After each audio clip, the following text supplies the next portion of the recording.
Dr. Eric Kelly III and a host of phenomenal speakers from all around the globe for this 7-day virtual event that you don't want to miss.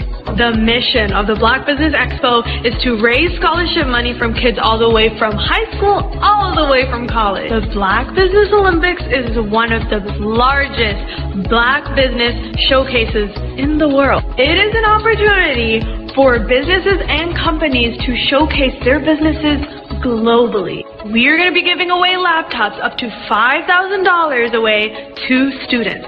Again, I'm Olivia Appleberry, the founder of 2 Cents Finance and one of the speakers for the expo. I am so excited to see you there. For more info, go to www.blackbusinessexpousa.com or call 919-308-9090 and hope to see you there.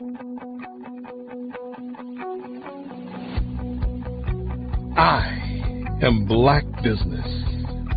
From the moment I wake until the time I sleep. Yes, I am Black Business. I am Black Business. Tell me, are you Black Business? I am Black Business. Do you support Black businesses? Listen, I support Black business because I am Black Business. Black Business Expo, one of the largest business showcases in the history of Black business in the world. The world! Sign up today at www.blackbusinessexpousa.com or call 919-308-9090. I am Black Business. I am Black Business. From the moment I wake until the time I sleep, I am Black Business. I am Black Business. Are you Black Business? I am Black Business. Do you support Black businesses? I support Black business because I am Black Business. Black Business Expo, one of the largest business showcases in the history of Black America in North Carolina. Black Business Expo, one of the largest in the history of Black business in the world.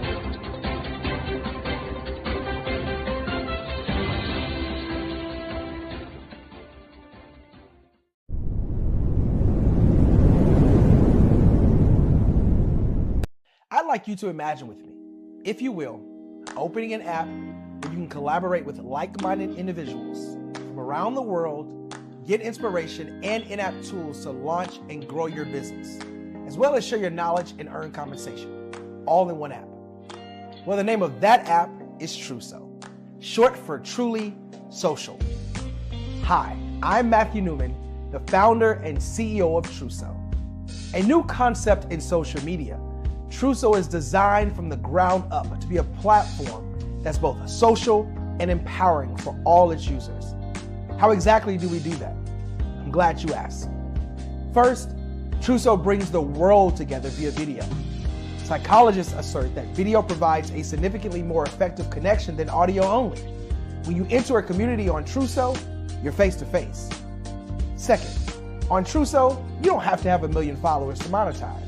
Our business model allows all hosts and moderators to monetize, no matter the size of your following, by 1, producing fee-based content, and 2, inviting others to join the platform as subscribers. Even more, Truso has an in-app resource library with over 100 free resources, forms, and documents to help you build your brand and grow your business. Third, Truso is inclusive. The deaf and hard of hearing communities make up 360 million people worldwide. Unlike audio-only apps, Truso embraces its community, providing a networking platform that allows them to participate via video and closed captioning. We even have a deaf and hard of hearing foundation in the works as well. Fourth, Truso is both social and safe. We refer to Truso as a virtual extension of the beauty shop, barbershop, and brainchild of the community. A place where there's laughter, along with wisdom, growth-oriented conversation, and genuine connections in a safe space. Trousseau even has proprietary security to ensure we maintain a safe environment for everyone. Where are we at now? Trousseau is live, y'all. We've launched in beta and we're acquiring users daily.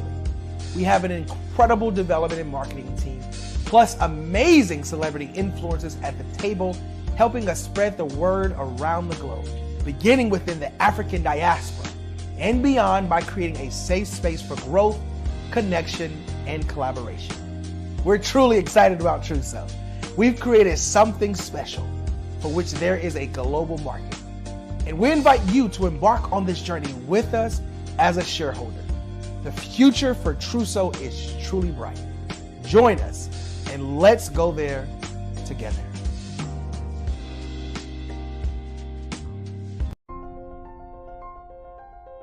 What if you could build your own city? A place where every child can find nurturing people to help them achieve their full potential. A place where every adult can access job training support. Where health education is abundant. Where social justice ruled the land. A place without limitations. Welcome. You have arrived at STEM City USA. It is what every city should be. A safe and trusted community where you find people and resources to help you become everything you are and beyond. STEM City is unlike anything you have ever experienced. It is a digital twin of the world around you, only better. STEM City is about energy and soul renewal. It is more than a digital world. You can almost feel the power of live cultural events, music, and theater. STEM City promises a better future for children with caring mentors and hands-on activities with dedicated tutors to support our youth. STEM City is your passport to a healthy lifestyle with weekly events addressing our community's many issues. STEM City is your financial well-being with helpful information on wealth management, career advancement, job training, and so much more. STEM City is the community you deserve. It is the city where your dreams can come true. STEM City USA, a place in the sky that is accessible to all who reach for the stars.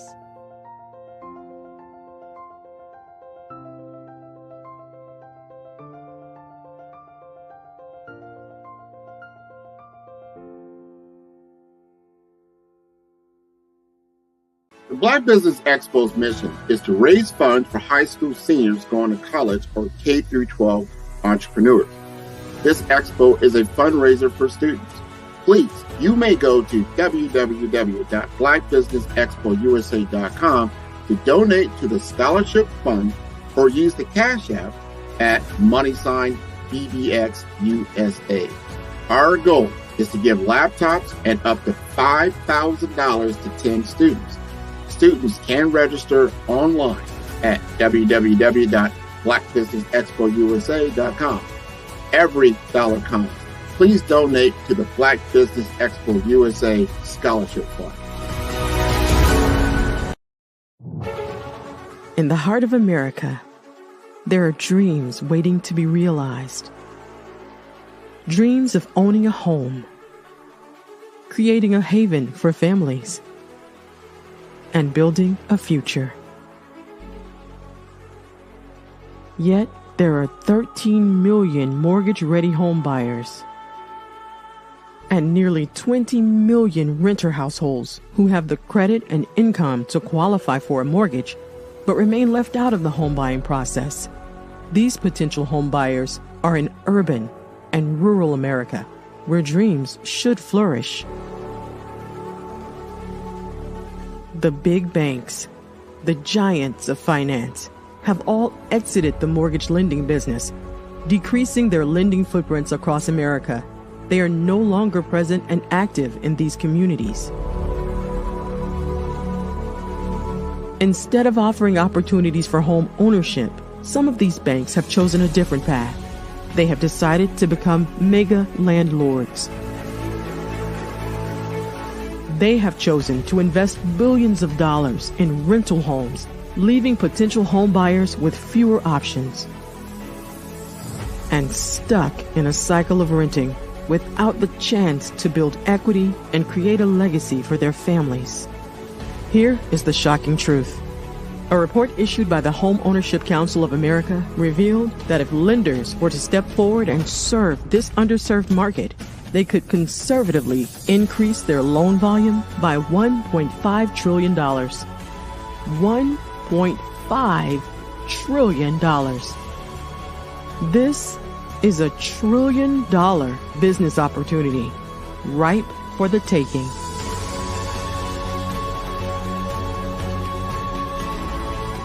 That's why I Have a Dream Home is here.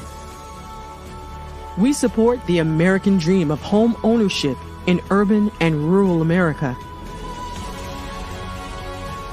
We believe in the power of social consciousness and the impact it can have on people's lives. Investing in urban and rural America is not just good business sense. It's a moral imperative. Our mission is clear. Become the go-to mortgage lender in these communities. Create a pathway to home ownership for all Americans, breaking the cycle of poverty by empowering families to build wealth, stabilizing our communities, and taking pride in our country. I Have a Dream Home. Unlocking dreams, transforming communities, and rewriting the story of American home ownership. For more information, scan the QR code or visit our website at www.ihaveadreamhome.gold. Hello, my name is Kiasi Helm and I'm 14 years old. I think my dreams would probably have to be setting goals and achieving them. I say this because ever since I was young, I always wanted to be an author, and at age 11, I ended up achieving this. But not only did I end up becoming an author, I ended up becoming a public speaker, a publisher, a business owner, all these great things. The name of my business is Written by Kids Publishing Company. I decided to start this company because I thought it was important for me to help kids my age express themselves through literacy and just achieve their own goals. Because to me, achieving goals is the best thing in the world to feel. It's you just achieving things and aspirations that you set for yourself. And I know that everybody is capable of this because even if you don't end up achieving the goal, you still tried your best, and that's the most important thing. And everybody is capable of this because genius is common. Thank you. Did you know women represent just 3% of Fortune 500 CEOs and less than 15% of corporate executives at top companies worldwide? Have you wondered what the secrets are to getting into the top ranks, whether in the private or public sector? Do you want to figure out how to stop being held back in your career or passed over for promotion? Then you're in the right place. Hi, I'm Dr. Madeline Ann Lewis, President and CEO of the Executive Women's Success Institute. I have decades of experience in the military, the federal government, and corporate America, and my mission is to help women succeed and tap into their full potential. I want to reach 1 million plus women around the world to become the leaders they are meant to be. So if you want to move into a management or executive level position, or maybe you are a female veteran transitioning out of the military into business entrepreneurship, then reach out to the Executive Women's Success Institute at 301-693-3284. Let us get you on the fast track to success.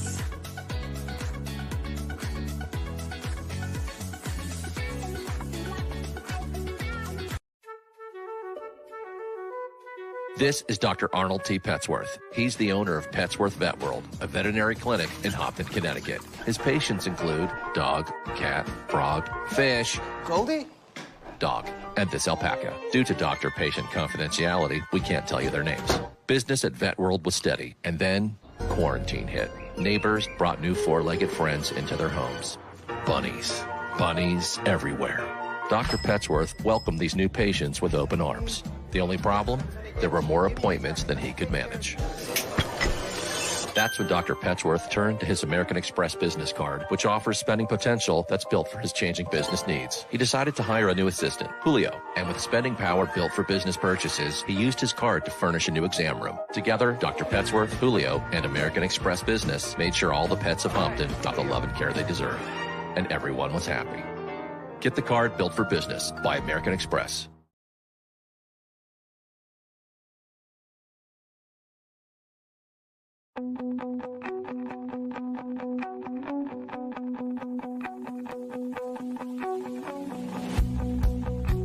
I am Black Business. From the moment I wake until the time I sleep. Yes, I am Black Business. I am Black Business. Tell me, are you Black Business? I am Black Business. Do you support Black businesses? Listen, I support Black business because I am Black Business. Black Business Expo, one of the largest business showcases in the history of Black business in the world. The world. Sign up today at www.blackbusinessexpousa.com or call 919-308-9090. I am Black Business.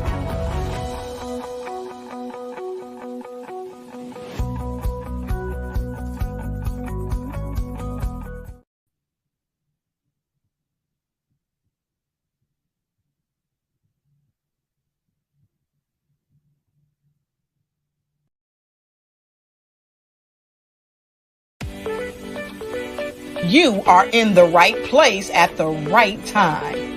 The Black Business Network opens again for its Black Business Olympics, a 24/7 broadcast on business, strategies, global branding, social media marketing, finance, advertisement, and much, much more.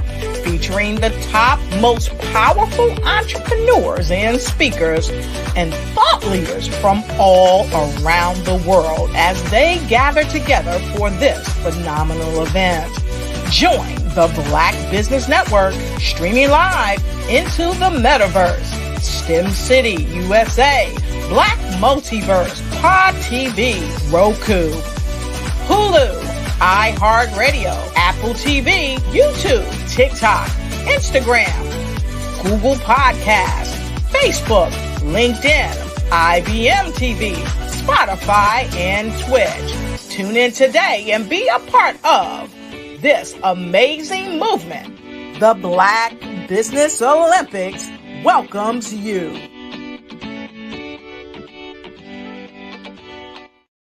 The Black Business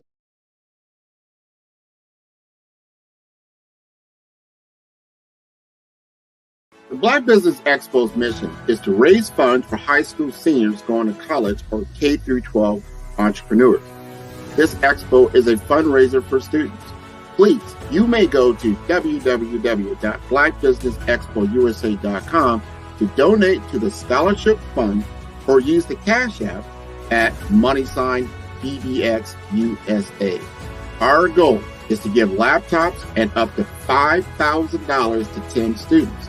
Students can register online at www.blackbusinessexpousa.com. Every dollar counts. Please donate to the Black Business Expo USA Scholarship Fund.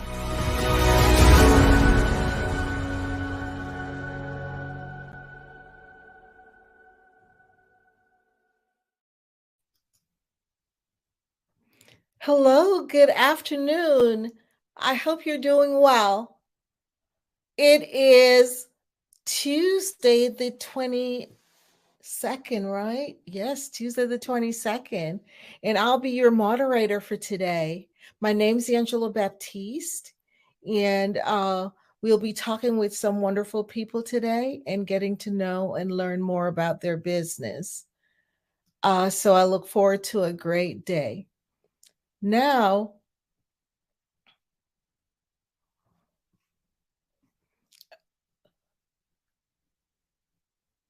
Good afternoon again, business owners, entrepreneurs, thought leaders, and corporations. Welcome to the Black Business Network. My name is Angela Baptiste, and I'm your business moderator for this afternoon on the Black Business Network. The Black Business Network is a 24-hour business network showcasing Black businesses, business owners, entrepreneurs, and thought leaders.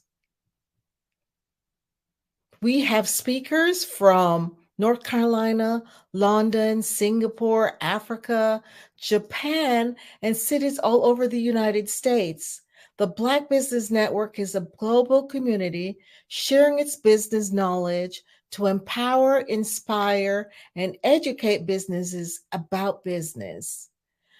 Today, our first speaker for this afternoon is Philomena Moncure. Philomena is an outgoing business advisor who looks to help anyone whom she comes across. Philomena has managed people in large revenue projects at the tender age of 17. That's when she started.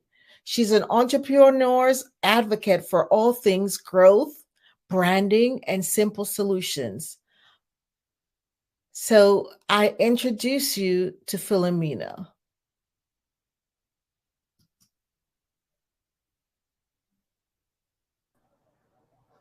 Hi, Angela.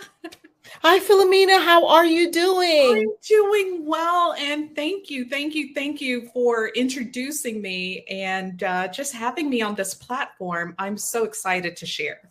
Such a pleasure to get to meet you. And always remember, genius is common, and I'll see you on the other side. Perfect. Thank you, Angela. Hi, everyone. I'm Philomena Moncure, as Angela introduced me. I'm here in Florida, Orlando, sunny Orlando, Florida. And I am just one of these folks who awesomely introduce different business owners to other people. I love networking. I love to just learn what are business owners facing. What is it that you're challenged with? But before I start sharing with you some different tips, some different things that you can use in your business starting today, who am I?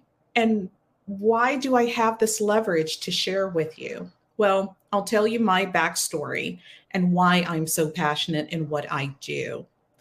My parents are from Haiti. And as many people may know or may see in the news, it's an impoverished country, but it's full of love and full of just heartfelt giving.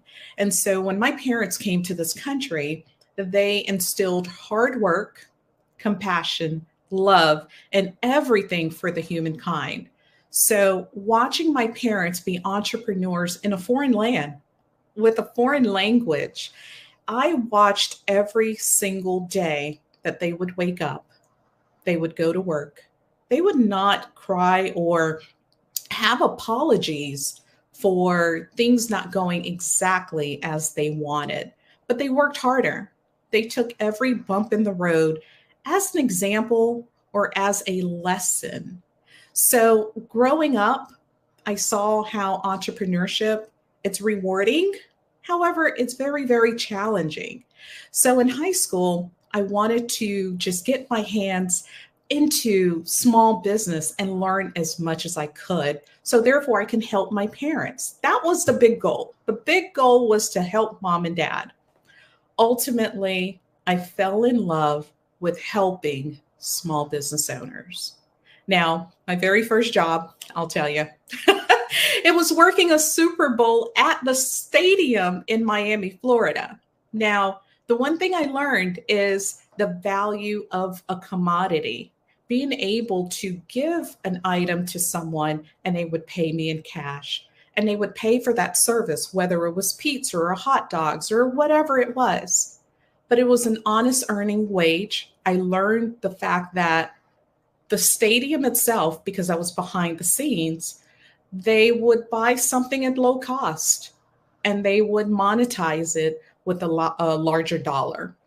So with that, I took that back to mom and dad. I said, okay. I sat them down. I said, let's buy things at low cost. and let's mark up the price. I am 15, 16 years old, maybe telling my parents how to run their business. Fast forward, I go off to college. My goal was to become a lawyer at this point because that's what I thought I really wanted to do. No, I really, really, really wanted to help entrepreneurs. At this point, my siblings, they were starting their own businesses. And as they are going on their entrepreneurial journey, they asked me to help. They've seen what I've done with mom and dad's business. They saw how we were trading internationally, how we cut costs and grew profits. And so automatically they're like, hey, little sis, help me.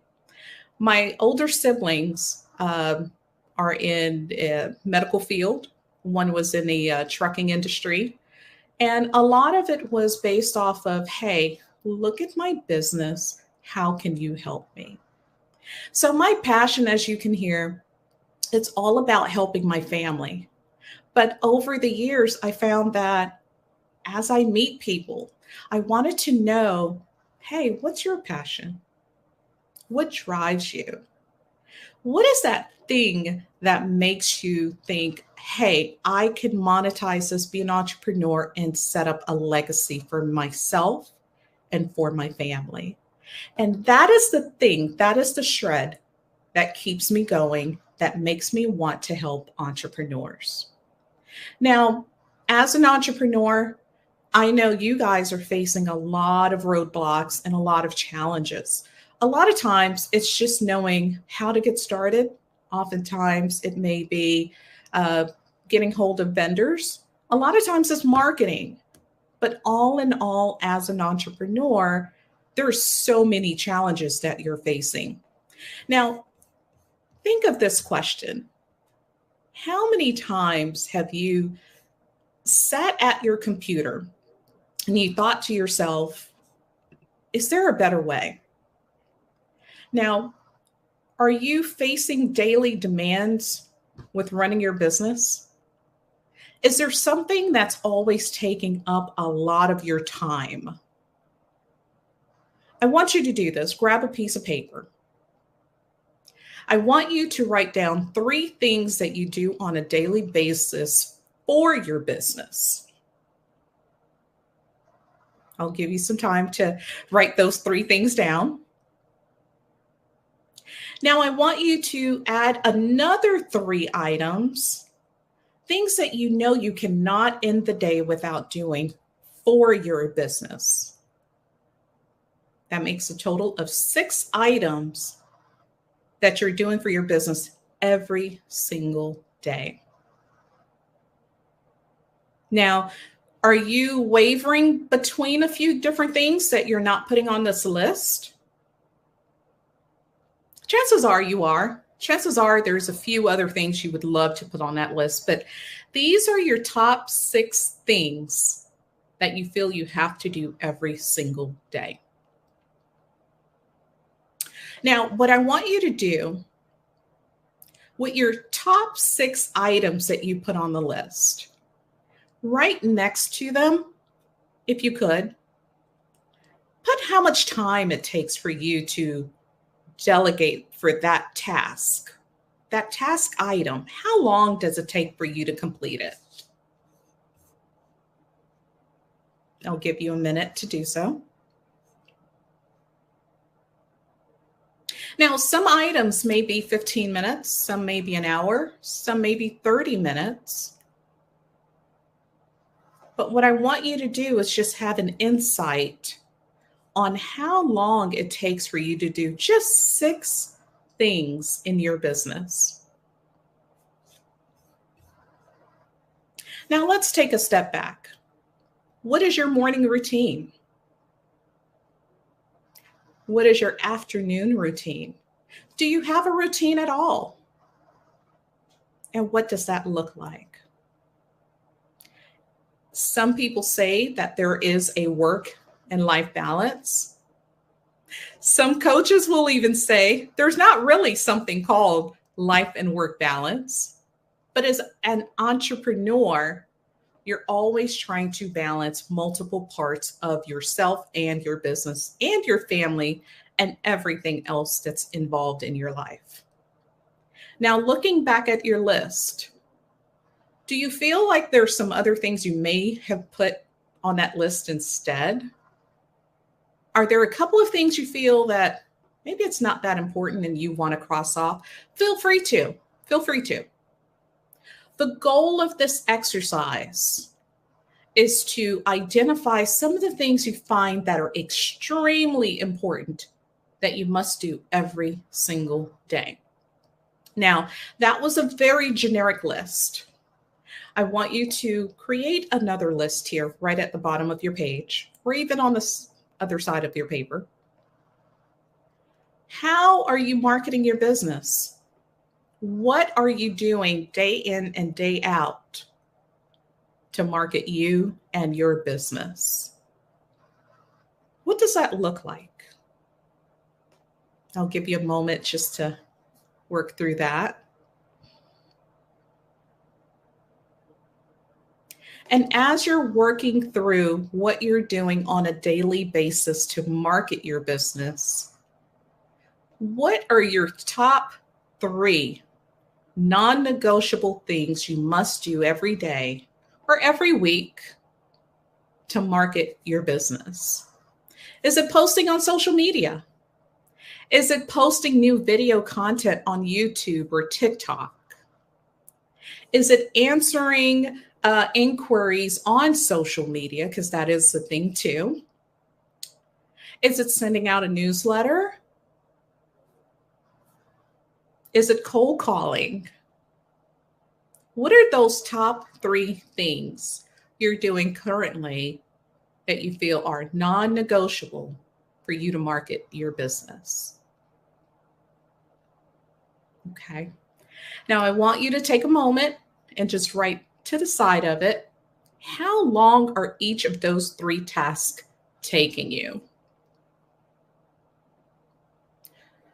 The reason I want for you guys to do this exercise with me, and perhaps if you want to watch this video again and go through the exercise, the reason being, there are some things we're doing because we're entrepreneurs and we want to do them. But are we using the most effective methods? Are we using the time allotted? Could you be spending your time doing something else that's beneficial? There's no right or wrong, but sometimes as entrepreneurs, we need to just think about, hey, maybe there's this one thing that could save me time, that could save me energy, that could maybe perhaps bring up my revenue.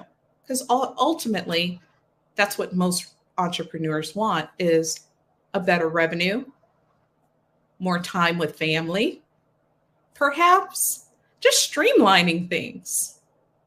And that's okay too. Now, I'm going to give you a couple of facts, and we're going to come back to your top 6 and your top 3. Did you know that 91% of small business owners are struggling with the economic impact in their current industry? 91%.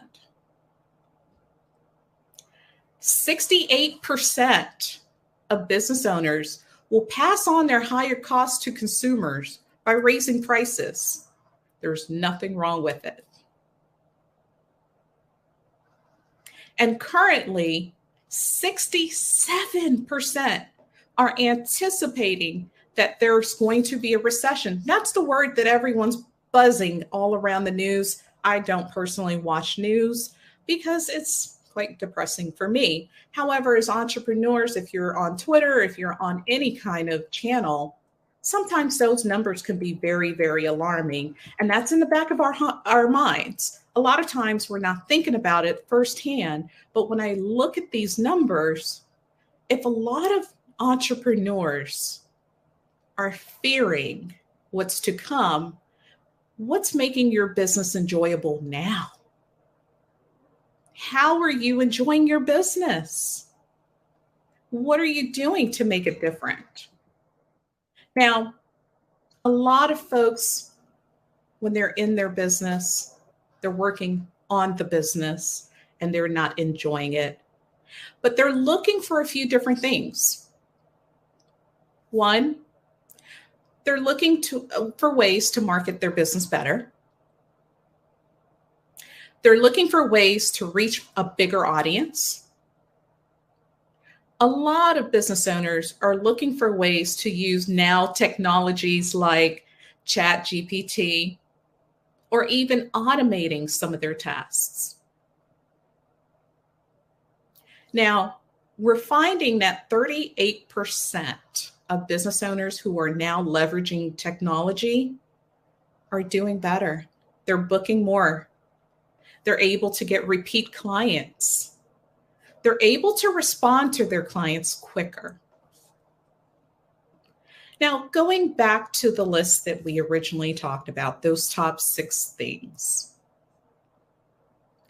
I'll share with you what some of the top 6 are for a lot of business owners. 1 is phone calls back or responding to email. 2, and these are the top 6 things that they have to do in their business to be profitable, to be successful, to feel as if they have a handle on their company. So 1 is responding to phone calls and emails.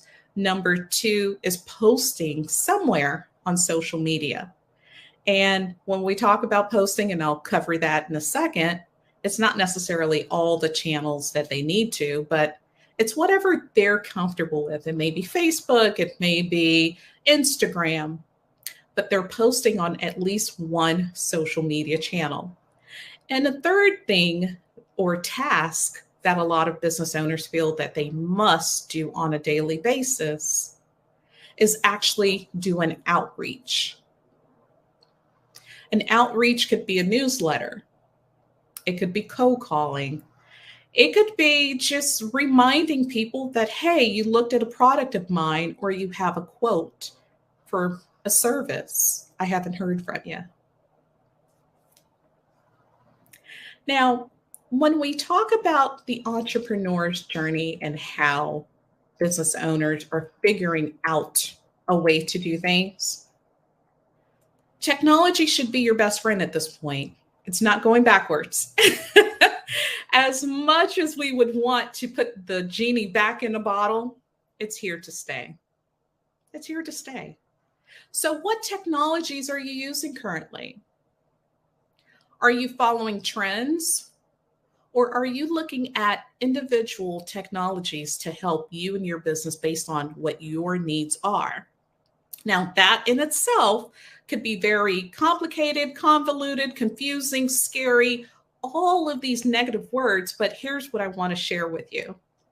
There are some platforms today that simplifies your entire day. Yeah. It will simplify your client contacts, all of your messaging, your social media, your books, what's coming in, what's going out, what's out there that's floating that hasn't been paid. There's a lot of technology. I just wish that our Black business owners would not be so afraid of technology. The caveat is not to have so many systems in place. The old adage of having too much of one thing, too much technology can be a hindrance, but the right technology could be a blessing. Could be a very good blessing to you, your business, your growth, and your bottom line. Now, let's talk about social media for a second. Ooh, that's social media. Some people love it. Some people despise it. Some people, they figure, hey, it's here to stay. I might as well try it. But are we monetizing it? Are we utilizing all the tools that are in front of you? And for some, it's just a platform. It's just a place to post, but it doesn't generate revenue. Now, here's the thing I'll tell most Black business owners. Posting is great. Putting your information on social media is the start, but have your systems in place to where you're able to not just be a face on social media, but that you're a source of information for people to go back to. Give more than you're asking. That would be my number one tip. Give more information, give video, give content on things that people can do to resolve an issue that they may have within your line of business. For example, carpet cleaner. Carpet cleaner, he says, hey, give me a call. I'll clean all your rooms for $99. Great, no problem. But the carpet cleaner who tells me, hey, you can use 7-Up and baking soda. I'm just making this up. This may be entirely wrong. But for the cleaning spot, here's what you can do. Now, because I'm a consumer who looks at this carpet cleaner as not someone who's trying to sell me all the time, but who is giving me valuable information, I am now looking at this business as a trusted advocate, a trusted company that I should do business with in the future. Now, I can also take that content as a consumer and I can share it.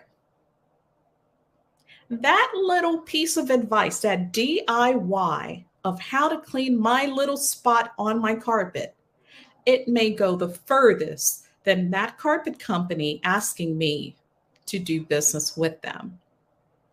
Now, as the entrepreneur, posting is great. However, add value. Automate some of your add value content. Now, let's see if I can share my screen with you guys. And hopefully I can give you a few more nuggets that could be very, very beneficial. And as I'm pulling up my screen, take a look back at your list. And let's take a look at how your day-to-day, what does that really look like? And let's share my screen.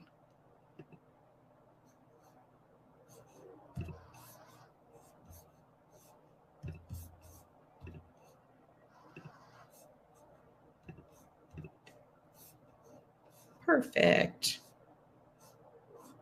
I would love when we rewatch this to be able to see how you guys are sharing the top 6 things that you're doing in your business day to day. I would love to know more about that. All right. It may not let me share, and that's okay. So I will read to you just a couple of things. So as business owners are overwhelmed, the number one thing is knowing their top 6 things that are in their way. Now, a few more things that new startups, I'm going to talk to new startups here. Getting discovered online, managing their staff, customer communication, and jobs. Now, for new startups, being found online is very important. Think of looking at an aggregator. An aggregator can be something similar to Thrive or Yext. These are where you put your name, your phone number, your web address, and it pushes it out to the entire web for you. So those are things for the small business owner, the startup who wants to get their name out. Another platform I want you guys to consider is looking at how you can manage everything in one platform, which is Thrive. Thrive, as in Victor. And if you want to know more, you can definitely visit me at callphilomena.com, and where I show you a bit more about your reputation online, posting into different medias like your Facebook, your Twitter, Instagram, LinkedIn, all in one platform, guys. So it's not as if you're going to Facebook individually, Twitter individually, but you're posting one piece of content and it's going out to the web. The other things you're considering is, how are people able to book with you or purchase from you? Are you making that simple?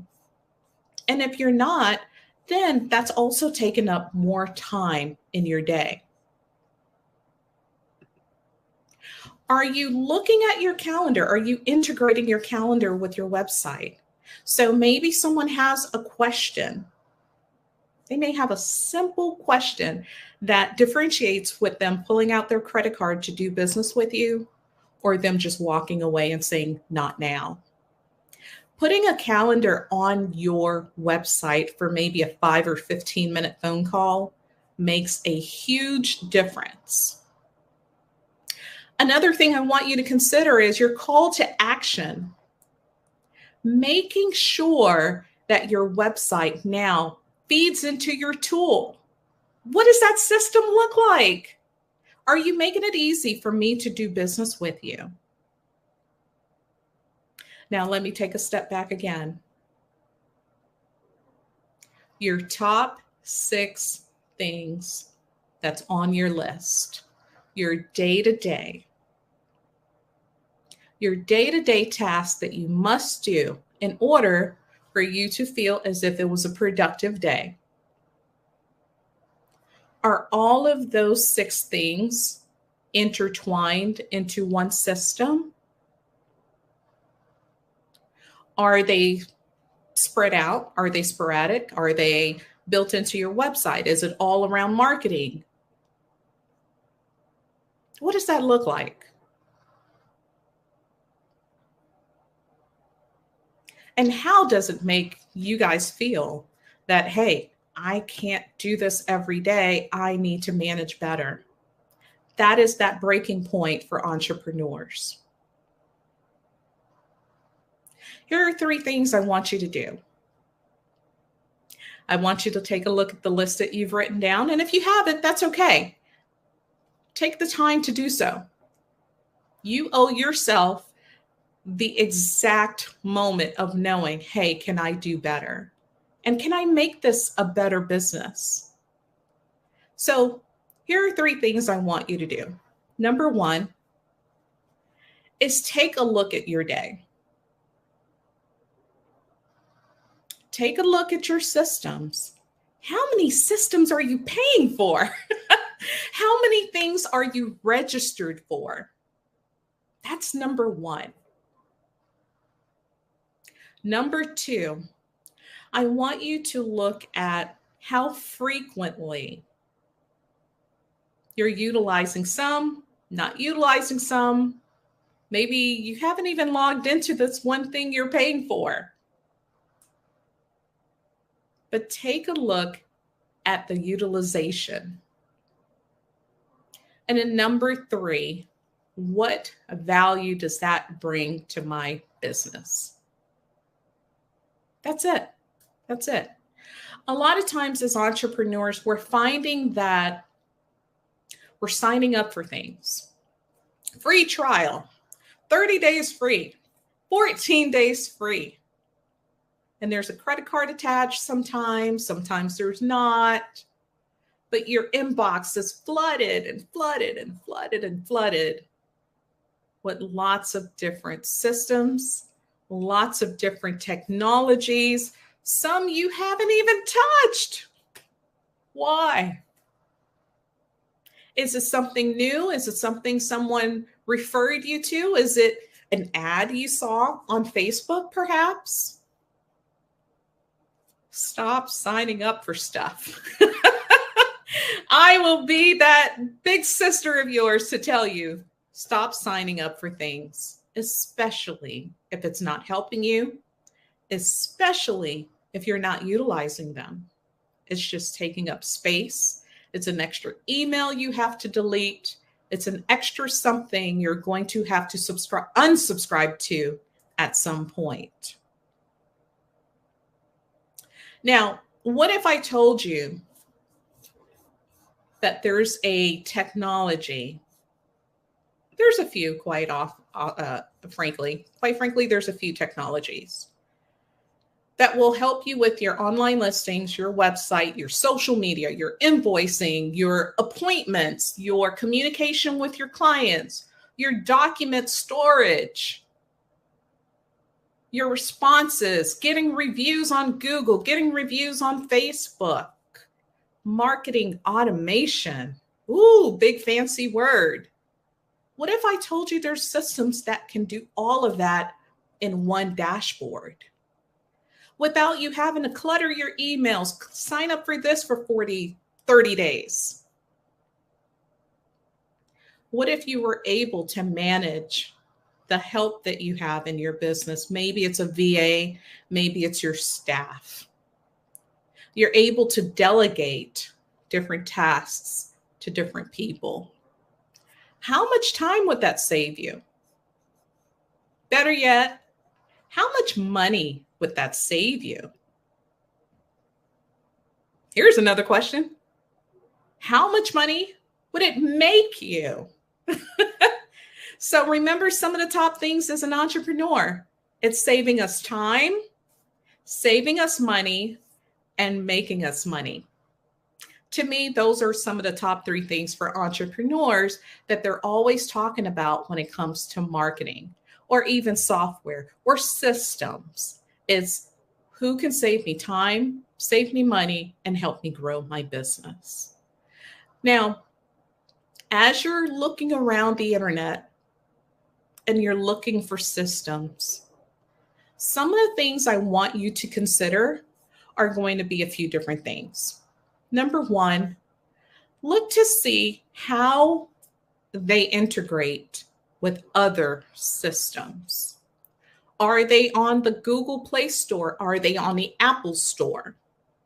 The reason I want you to consider that is because they go through rigorous testing for security. Apple does not want a software on their platform if it's not secure. Number 2, does it play well with social media, your Facebook, your Twitter, your Instagram? Google My Business. Does it play well with that?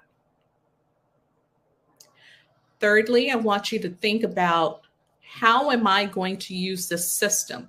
What are the top 6 things from my list that it's going to solve? Because again, I don't want you signing up, getting new systems, putting things into place if it's not going to solve anything.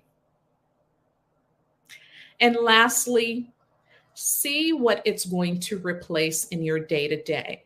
Meaning, does it take it off your list? Does it take it off your desk? Does it make your life easier? Now, a lot of people will ask, Philomena, I don't know what to use. That's okay. There are tools out there who can help you, and I can certainly help you figure out what's best for you. What's best for one business is not necessarily the best tool for the next company. Every company is different. Every business owner is different. All of your goals are different. So look at what's going to be best for you. One of my favorites, I'm a little partial to it, it's Thrive. I love this software for what it can do, what it does for business owners, which is grow revenue and save time and save you money. I'm going to share just a few numbers with you that I think you'll appreciate.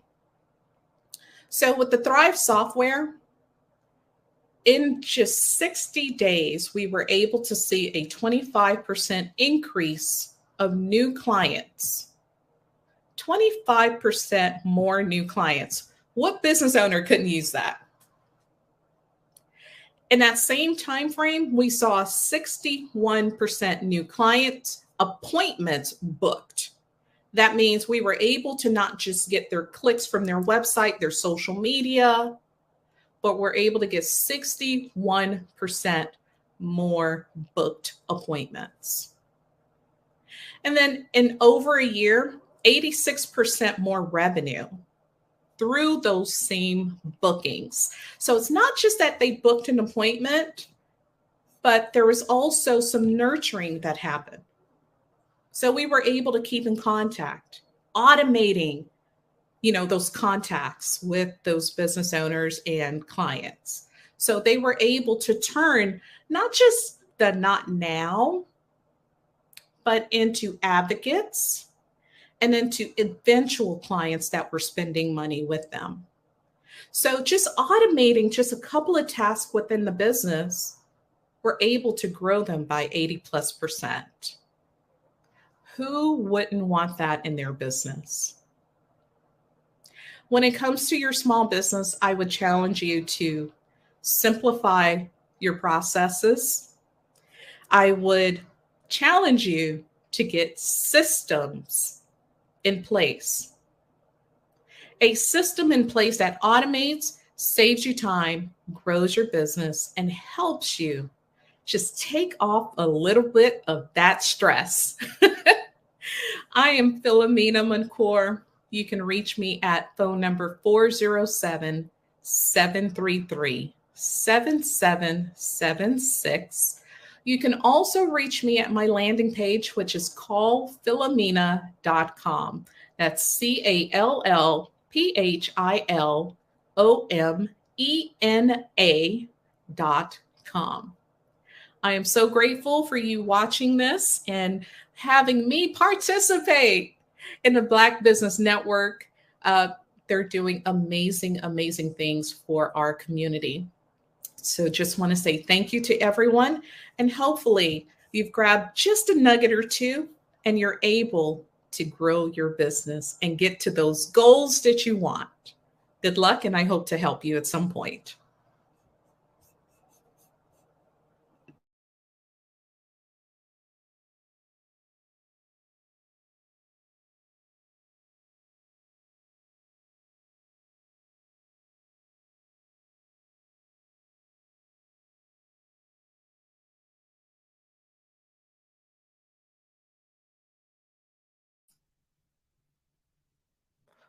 Thank you, Philomena, for giving us this wonderful tips. Mark for marketing our business as entrepreneurs. What a blessing that is, a great information that we could all use. So thank you so much.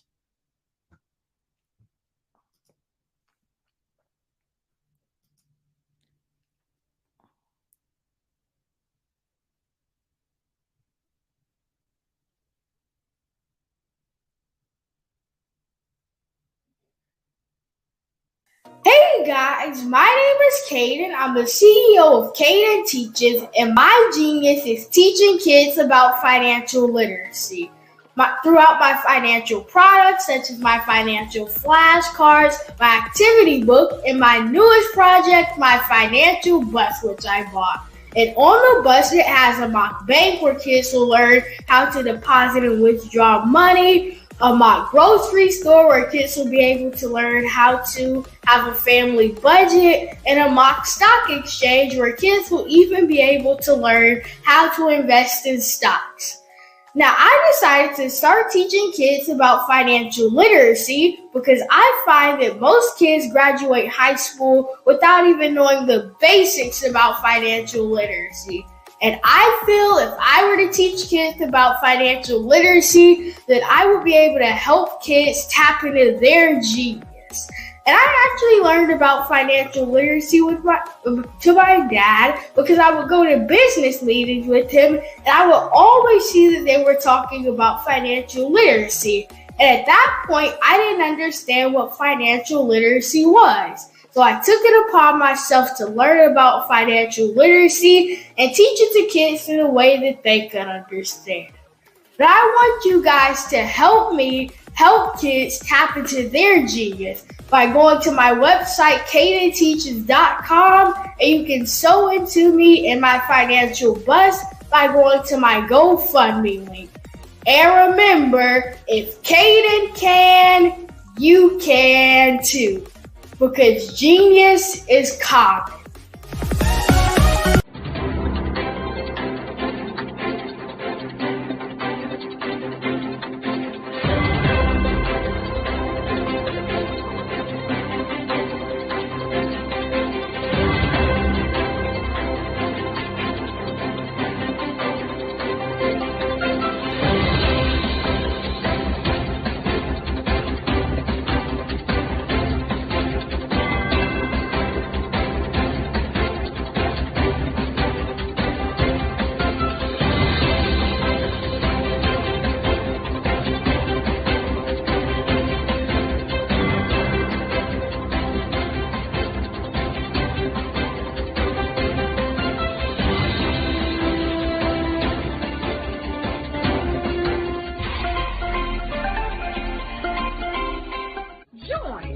Dr. Eric Kelly III and a host of phenomenal speakers from all around the globe for this 7-day virtual event that you don't want to miss.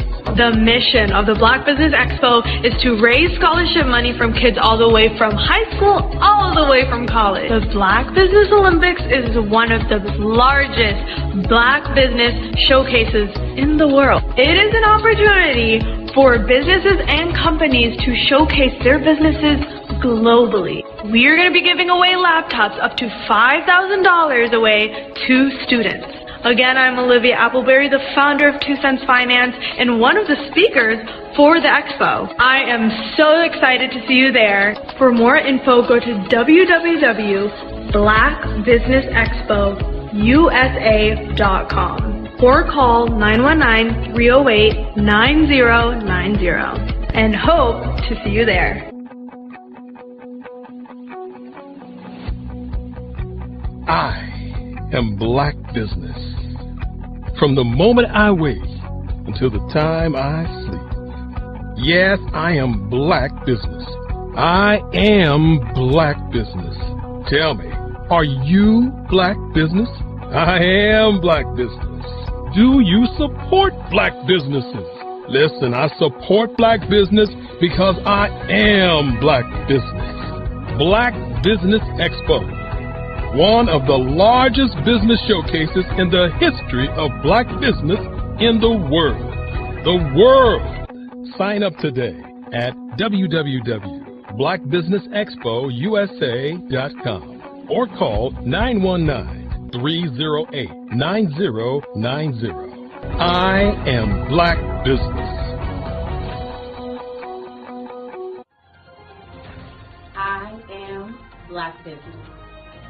From the moment I wake until the time I sleep, I am Black Business. I am Black Business. Are you Black Business? I am Black Business. Do you support Black businesses? I support Black business because I am Black Business. Black Business Expo, one of the largest business showcases in the history of Black America in North Carolina. Black Business Expo, one of the largest business showcases in the history of Black business in the world.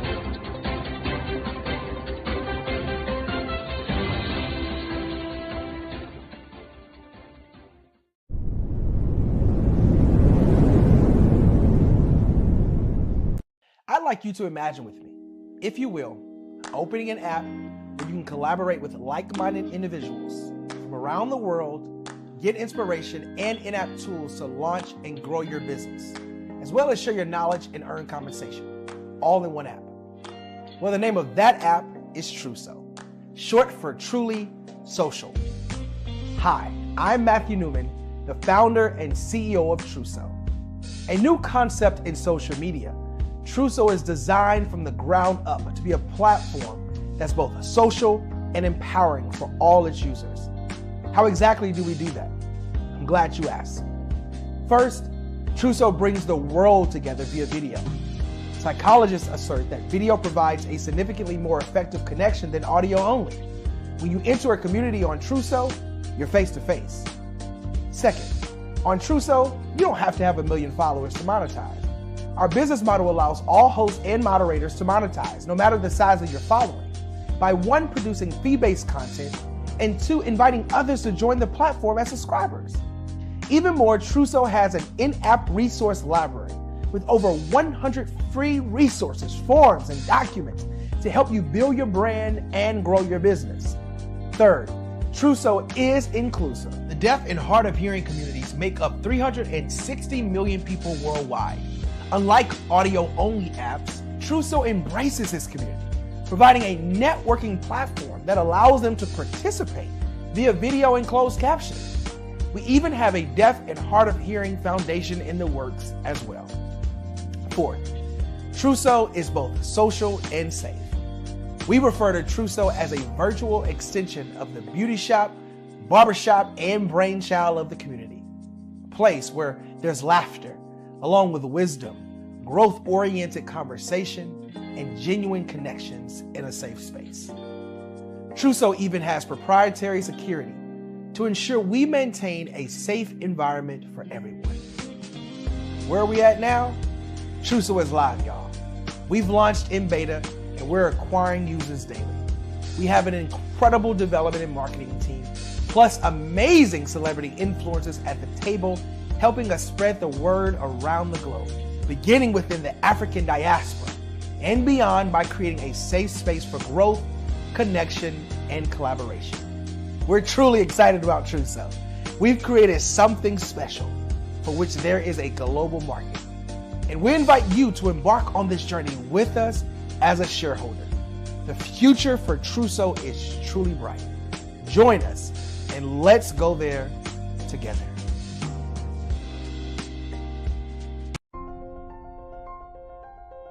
What if you could build your own city? A place where every child can find nurturing people to help them achieve their full potential.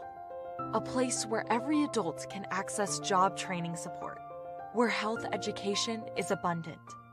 Where social justice ruled the land. A place without limitations. Welcome. You have arrived at STEM City USA. It is what every city should be. A safe and trusted community where you find people and resources to help you become everything you are and beyond. STEM City is unlike anything you have ever experienced. It is a digital twin of the world around you, only better. STEM City is about energy and soul renewal. It is more than a digital world. You can almost feel the power of live cultural events, music, and theater. STEM City promises a better future for children with caring mentors and hands-on activities with dedicated tutors to support our youth. STEM City is your passport to a healthy lifestyle with weekly events addressing our community's many issues. STEM City is your financial well-being with helpful information on wealth management, career advancement, job training, and so much more. STEM City is the community you deserve. It is the city where your dreams can come true. STEM City USA, a place in the sky that is accessible to all who reach for the stars.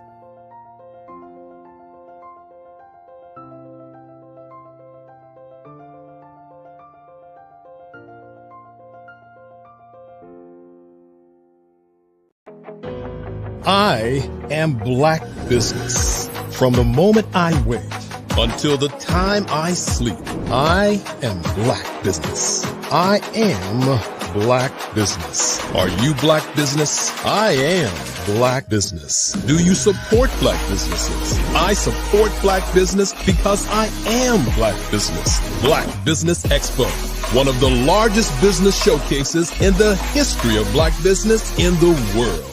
Sign up today at www.blackbusinessexpousa.com or call 919-308-9090. I am Black Business.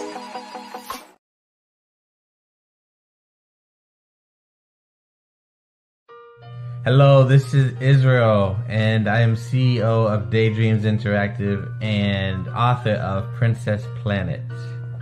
So, genius is common, and as a kid, I loved to daydream. Even as an adult, I loved to daydream.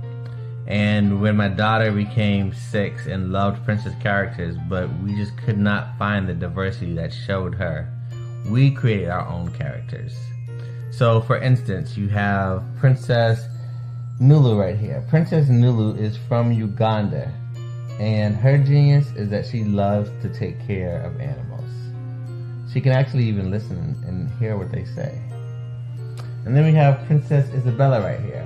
Princess Isabella, she's from Cuba, and her genius is biochemistry.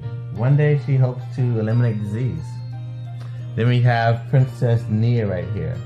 And Princess Nia is based off of my daughter. And she is what she wants to be, the greatest dancer alive. So that's her genius. So what's your genius? My genius is my imagination. Genius is common.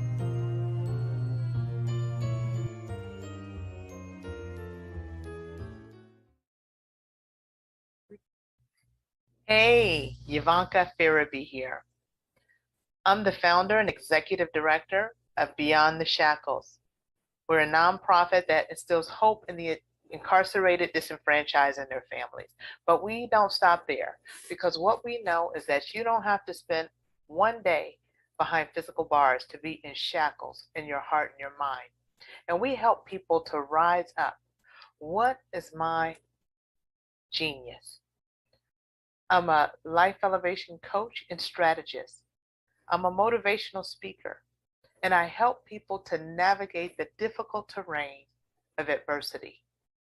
Do you know that you can build the most beautiful masterpiece from the rubble that might lie at your feet from the most difficult of times? Well, you can. And I help people to walk out their God-given plans and find their genius. Why? Everybody has genius, because genius is common.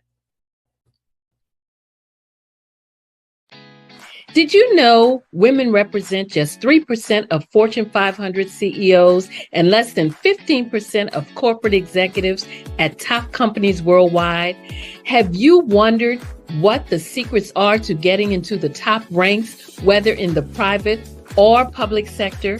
Do you want to figure out how to stop being held back in your career or passed over for promotion? Then you're in the right place. Hi, I'm Dr. Madeline Ann Lewis, President and CEO of the Executive Women's Success Institute. I have decades of experience in the military, the federal government, and corporate America. And my mission is to help women succeed and tap into their full potential. I want to reach 1 million+ women around the world to become the leaders they are meant to be. So if you want to move into a management or executive level position, or maybe you are a female veteran transitioning out of the military into business entrepreneurship, then reach out to the Executive Women's Success Institute at 301-693-3284. Let us get you on the fast track to success.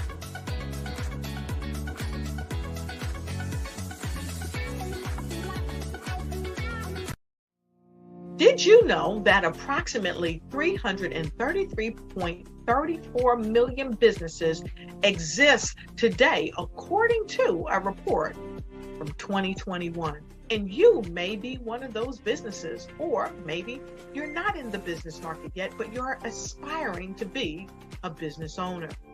Well, guess what? You're in the right place at the right time. Because let's face it, everything is about timing and opportunity.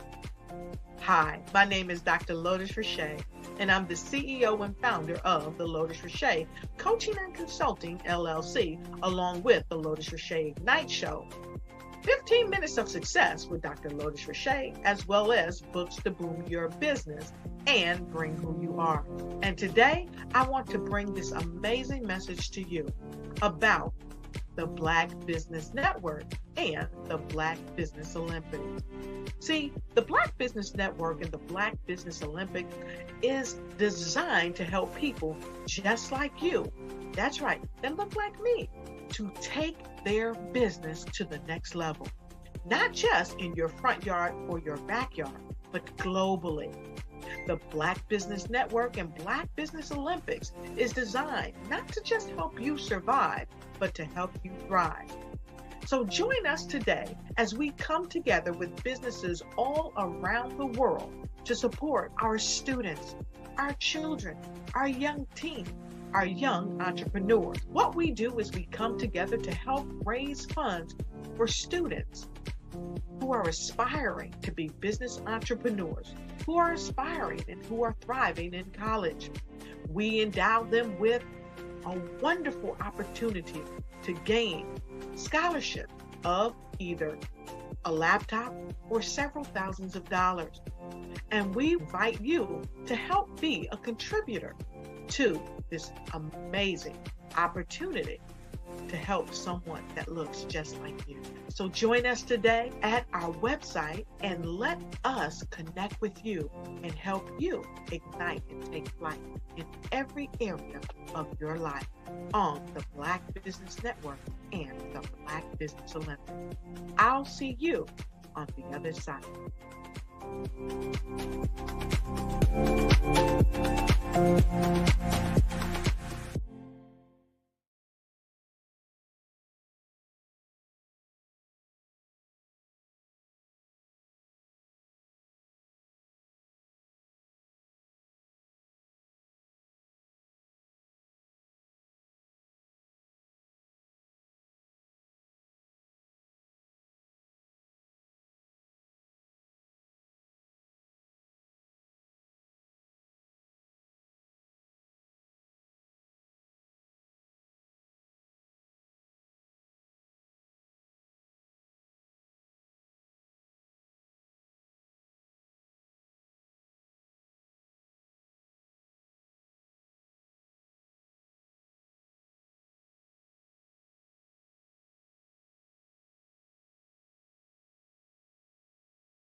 Prepare for what's coming and dominate in economic winter.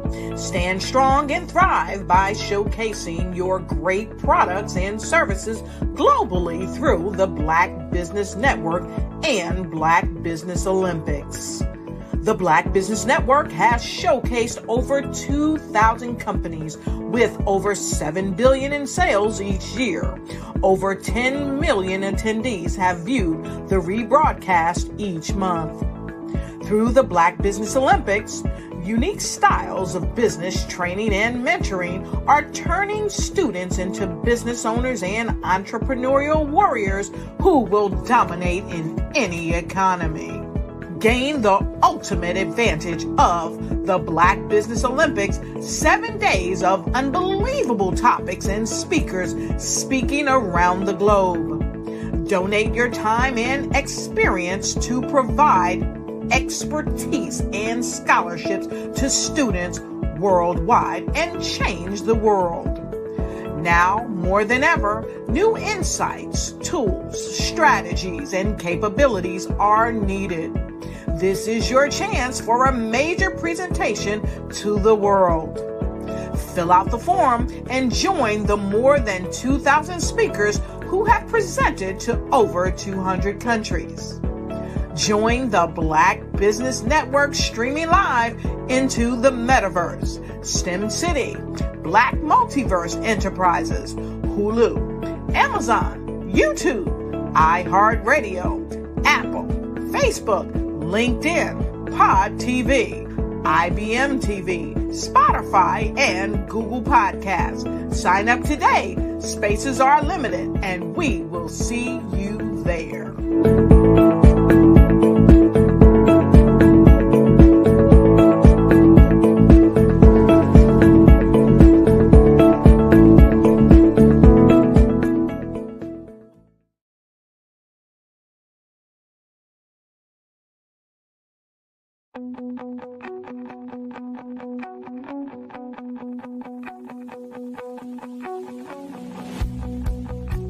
I am Black Business.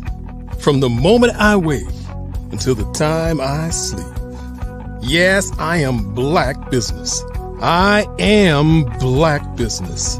Tell me, are you Black Business? I am Black Business. Do you support Black businesses? Listen, I support Black business because I am Black Business. Black Business Expo, one of the largest business showcases in the history of Black business in the world. The world!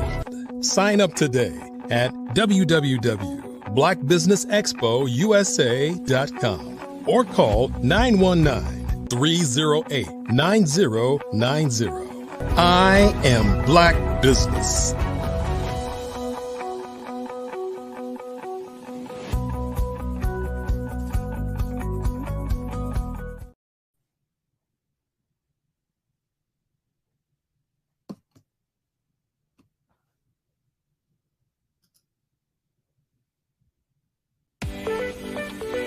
You are in the right place at the right time.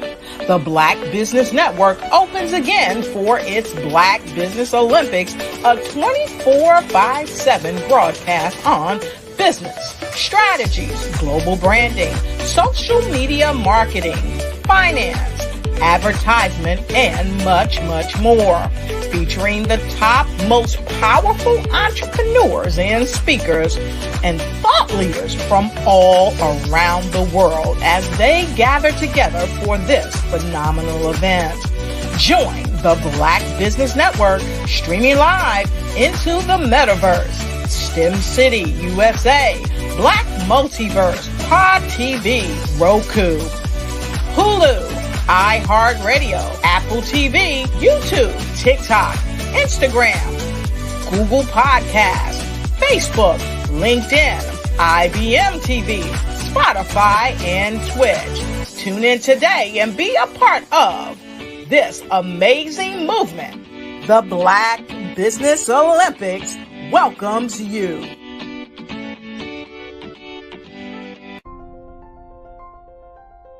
What if you could build your own city? A place where every child can find nurturing people to help them achieve their full potential. A place where every adult can access job training support. Where health education is abundant. Where social justice ruled the land. A place without limitations. Welcome. You have arrived at STEM City USA. It is what every city should be.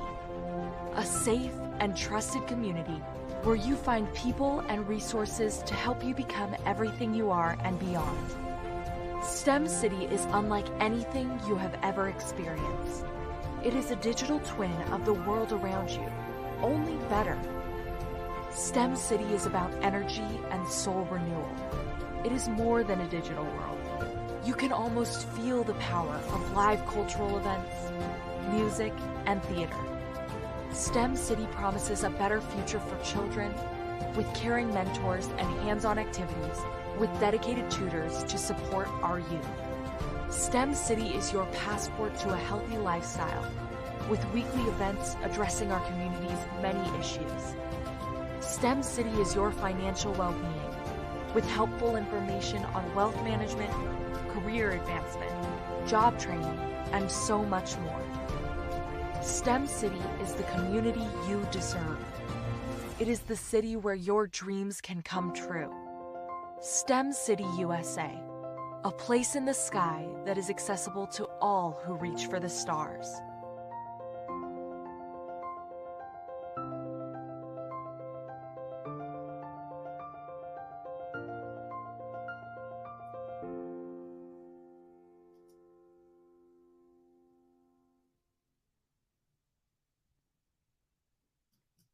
Good afternoon, business owners, entrepreneurs, thought leaders, and corporations. Welcome to the Black Business Network. My name is Angela Baptiste, and I'm your business moderator for this afternoon on the Black Business Network. The Black Business Network is a 24-hour business network showcasing Black businesses, business owners, entrepreneurs, and thought leaders worldwide. We have speakers from North Carolina, London, Singapore, Africa, Japan, and cities all over the United States. The Black Business Network is a global community sharing its business knowledge to empower, inspire, educate businesses about business.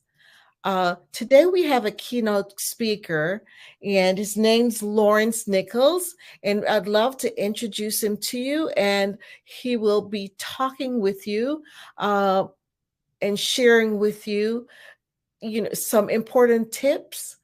So let's introduce you to Lawrence Nichols. He's passionate servant leader who was a military veteran, or is a military veteran, a church planter, a school founder, a serial entrepreneur, author and a mentor, a speaker, a trainer, and a coach. He and his wife, Tamara, have dedicated their lives to developing leaders who develop leaders in the U.S. and abroad. He has an innate ability to identify and activate leaders' strengths and gifts while helping to equip and empower them and their teams for greater impact. He leverages more than 3 decades of leadership and management experience in military, private, and faith-based arenas to help others cultivate and fully maximize their potential.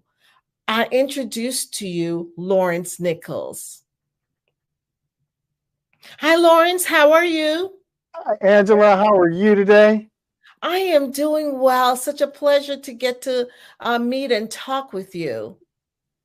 The same here.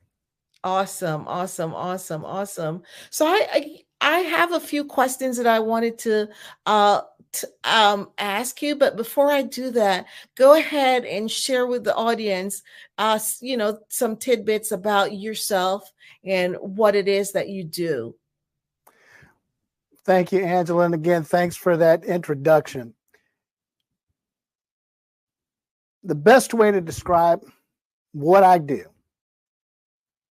is, have you ever found yourself trying to get your team to do something that they didn't really want to do? Well, that's what I do. I help leaders and teams do the work that you find it's a lot of times difficult to get them to do. I'm with LTN Enterprises and Leaders Who Win, and that's our goal, that's our passion, that's our desire. Now, what I want to talk to you about today, what I'm going to talk to you about just for a little bit of time, is team alignment. Team alignment. And I'm going to give you an acrostic. It is ALIGN. I'm going to say that again. ALIGN. Align. It's just as simple as that. The first question that you have to ask when we're talking about team alignment, and it doesn't matter what organization you lead, it doesn't matter. It could be your family, it could be in the military, it could be in the corporate space, it could be in ministry, it could be in a hospital setting, it could be in education. It does not matter. If you cannot get your team aligned and moving towards the vision that you've set, then 9 times out of 10, you're going to fail. Matter of fact, I'm almost inclined to believe that that number is 10 times out of 10. Why do I say that? Team alignment is what causes your team to be empowered to the degree that they can achieve great things. Most organizations fail to get their teams properly aligned, and they end up with headaches and heartaches that often cause them not just a bunch of emotional distress, but it will cause them financial distress as well. So let's get started. The first question that you have to ask is why, or let me put it this way. Is your vision clear? Ask, that's your first A. That's the first letter in the acrostic. Is your vision clear? I didn't say, what's your why? I asked, is your why clear? You've got to ask that question because that's going to be the fire that fuels you to develop your team, to build your team. All too often, we are excited, especially as entrepreneurs and small business developers, about moving our vision forward, but we lose sight of our why. We lose clarity in our why. How does that happen? It happens because of what we know as creep.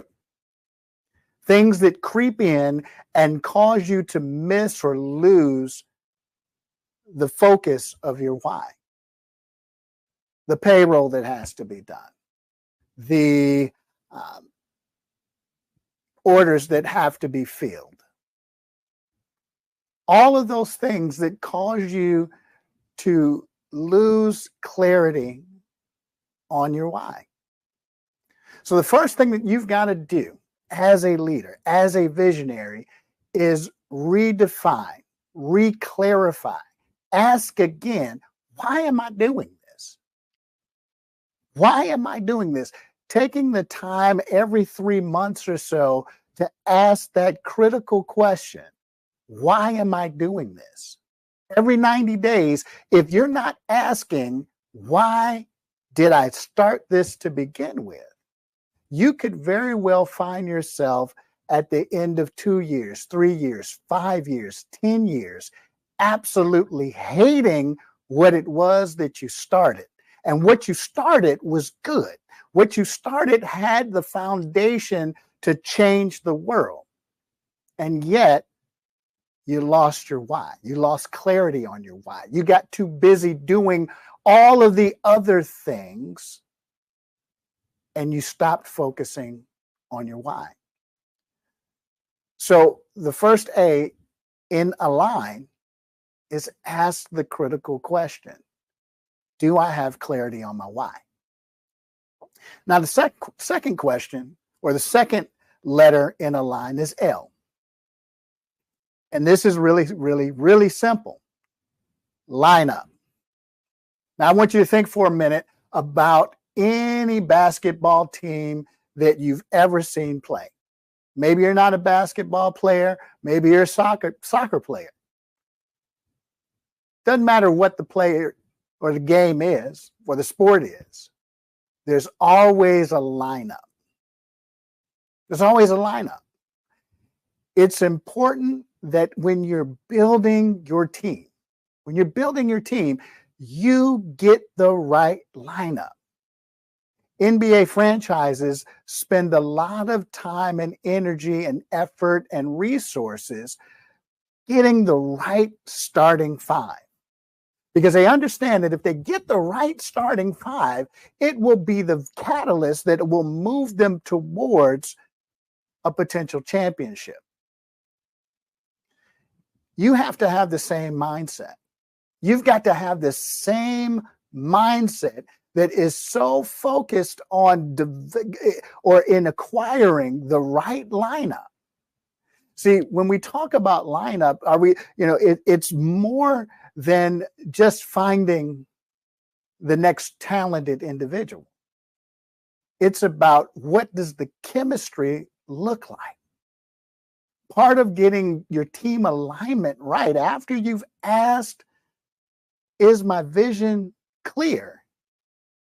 Then being able to place people in your vision to see it come to pass.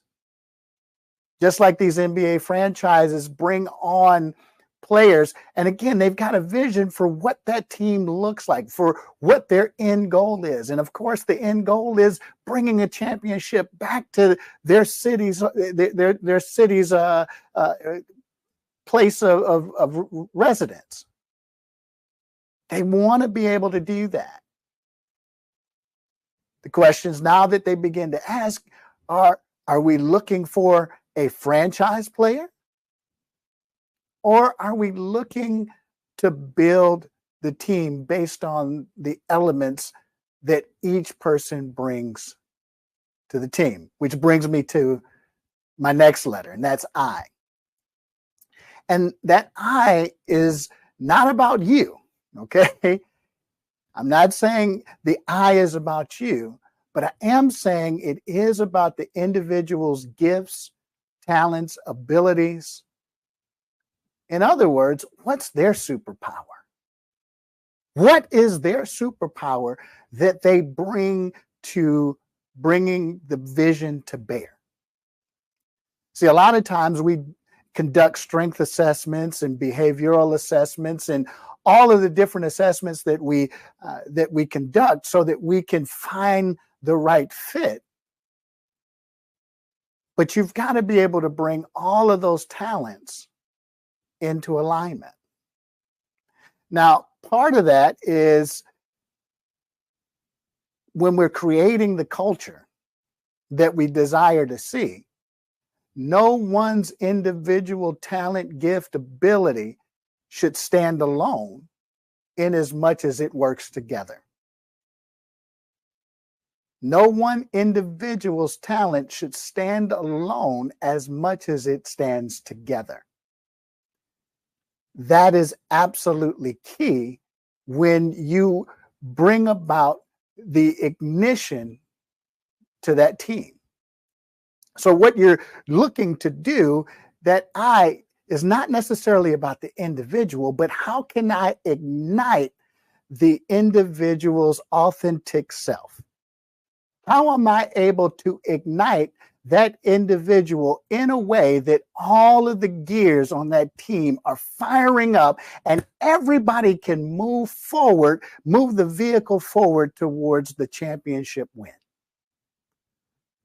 So I've got to ask for that clarity of my vision.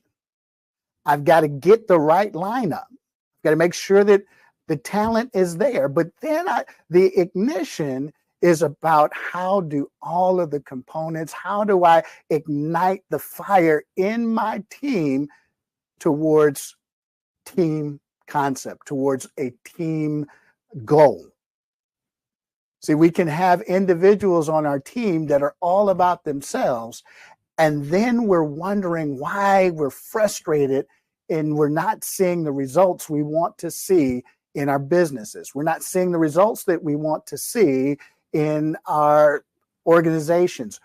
We're not seeing the results that we want to see. In fact, we're frustrated because we haven't unlocked the power of igniting the individual's authenticity for the purposes of working together collectively.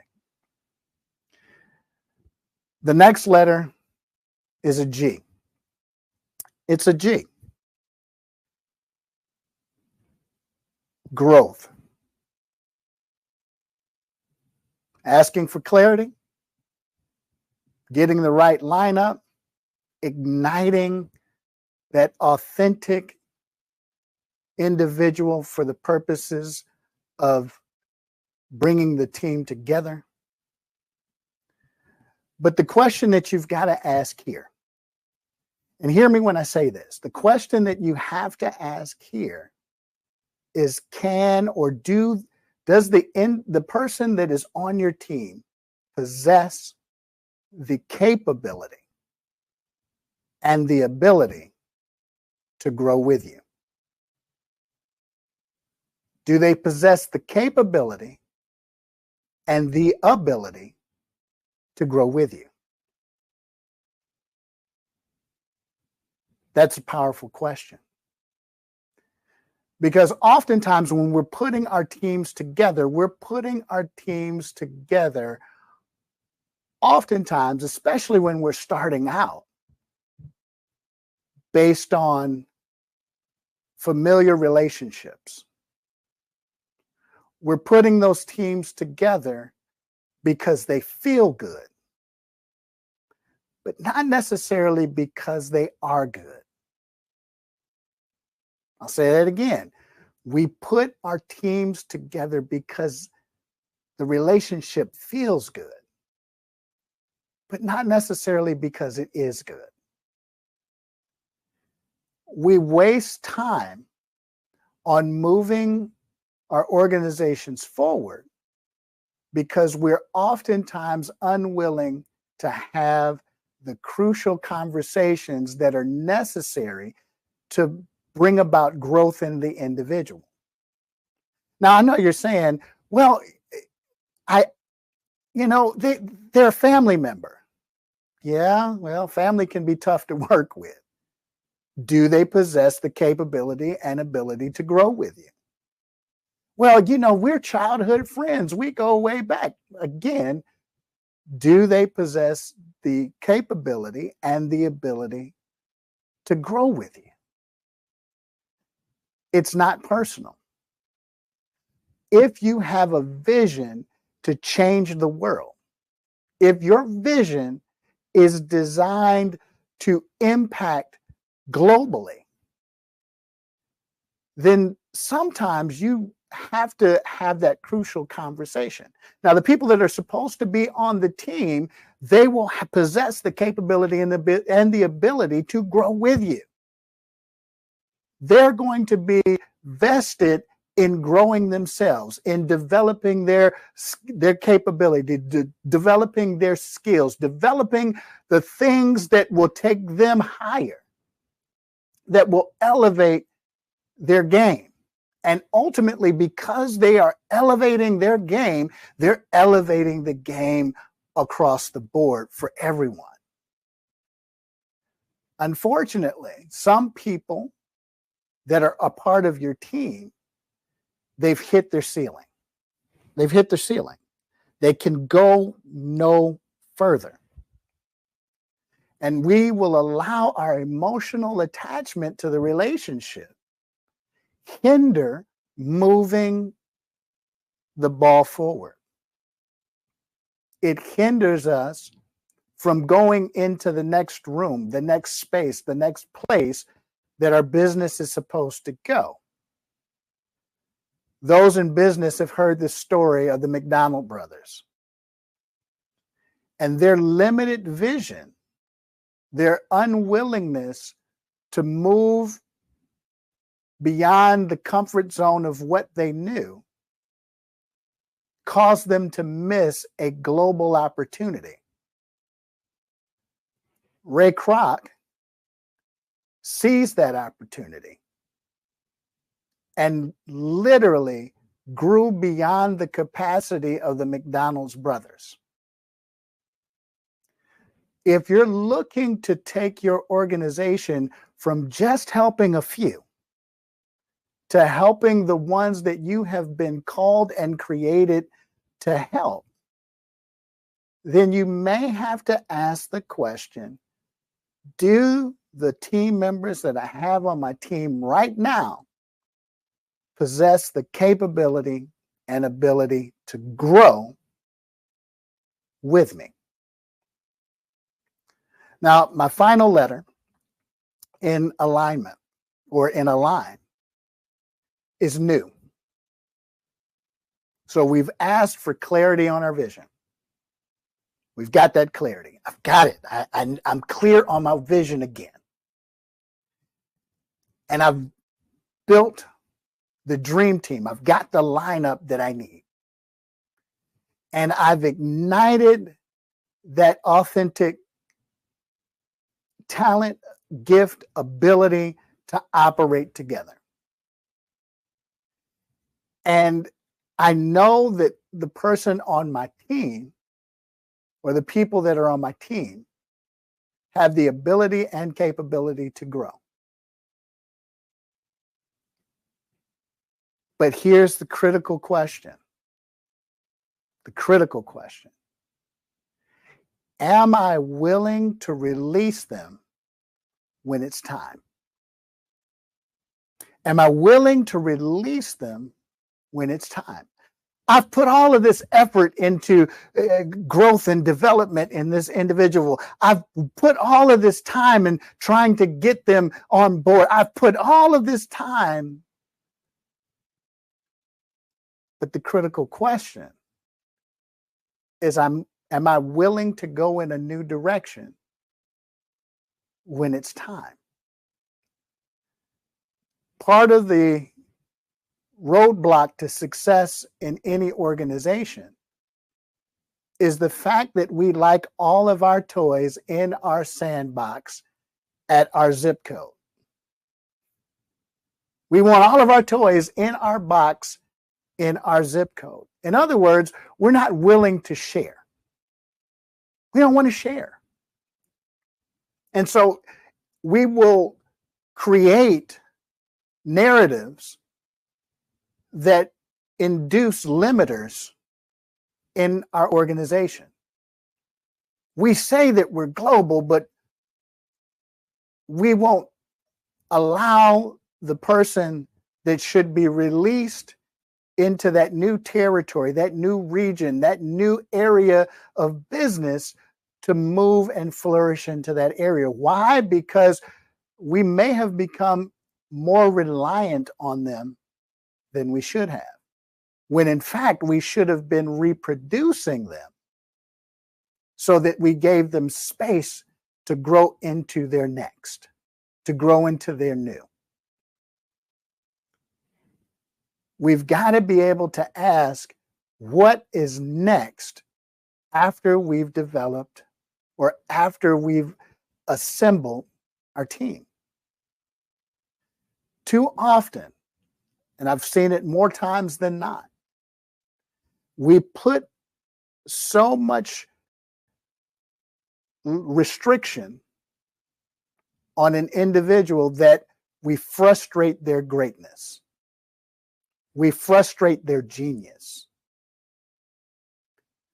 In the Black Business Network, Dr. Kelly talks about and embraces and embodies the fact that genius is common. But you as a leader can frustrate genius if you give genius no place to go. When we as leaders don't give genius an opportunity to expand into something greater,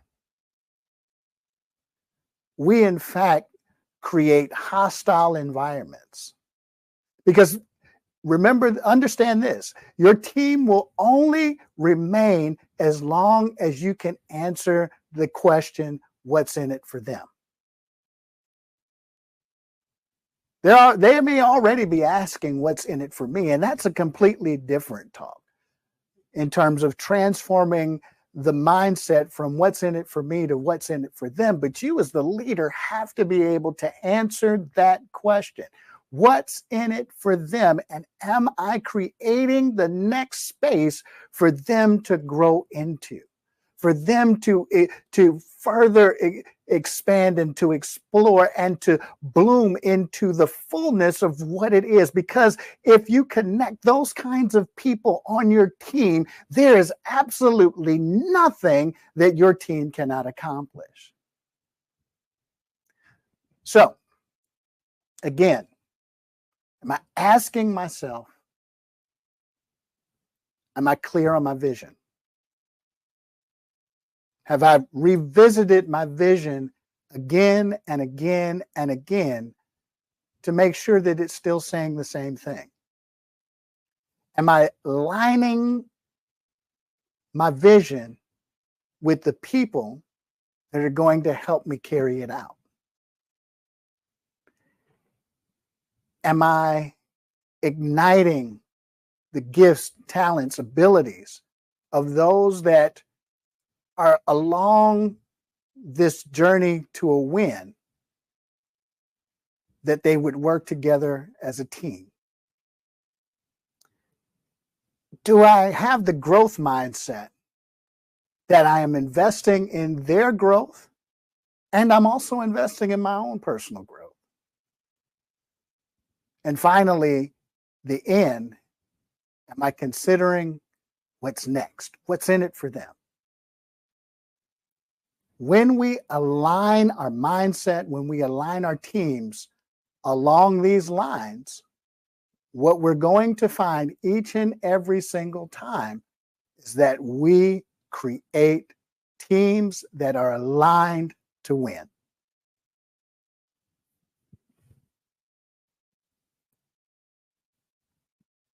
Oh, Angela, I think you're still on mute. Thank you so much, Lawrence. How powerful that was, being able to be in alignment, right? Powerful message for teams all over and leaders in order to be successful and get the successful outcomes that they desire. I just wanted to find out from you, what led you to your interest in helping organizations grow and develop their people? That's a great question. Over the years, I have always found myself in places or positions that I could quickly identify where the issues existed in the organization. Mm-hmm. But all too often, no one was willing to address those issues. In fact, what I found happening more often than not, people would ignore those issues. And so there was a little bit of internal frustration because a lot of times the unwillingness to address those issues would often create more work for me. Mm-hmm. So as a result of that, I got to the place where I said, you know what? People won't ask for the help either because they don't know they need it or because the service isn't there. And so that's kind of what got me started. It's just my personal frustration with seeing gaps in bringing people into a place that could open up those doors of understanding and doors to expand and move people beyond where they were. Awesome. Thank you for sharing that. Now, we'd love for you to share your connections, your contact information. Absolutely. So I can be reached on pretty much every social media outlet that there is, but primarily between LinkedIn as well as Instagram, Facebook, is LTN Leaders Who Win. LTN Leaders Who Win. And you can find us in any one of those social media spaces. You can also reach out to me at 757-741-8044. Or you can reach me at admin@ltnenterprisesllc.com. So any of those spaces. Thank you so much, Lawrence. It's been a wonderful opportunity to get to meet you and definitely learned a lot. So thank you. And always remember, genius is common, and I'll see you on the other side. Thanks, Angela.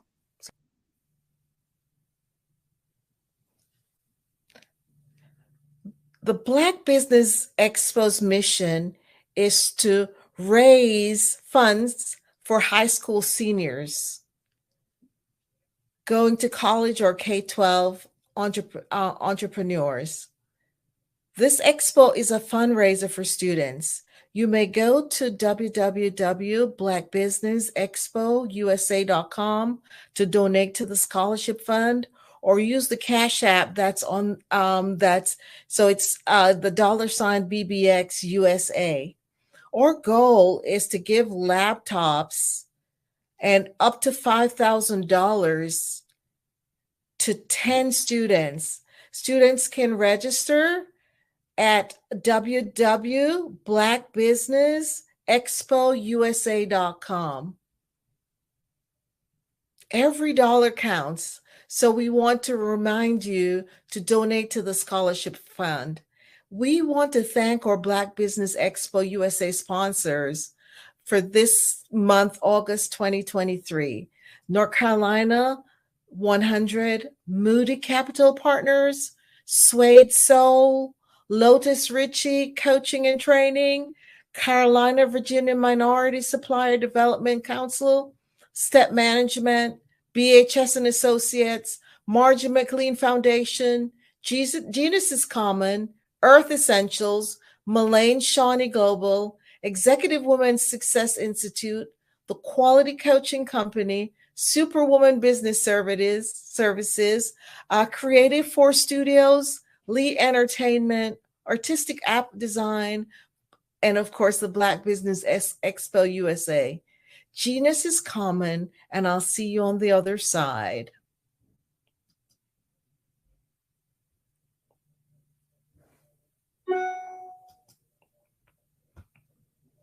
I'm Ramon Gray, founder of Smart Hustle Magazine and smallbiztechnology.com.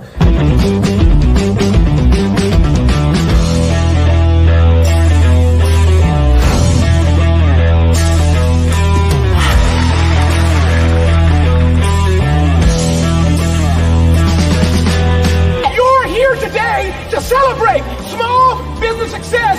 Stand up on your feet. You rocked the house. It was amazing. Didn't we learn? For me, success comes from failure. One thing not to do is shake somebody's hand like this.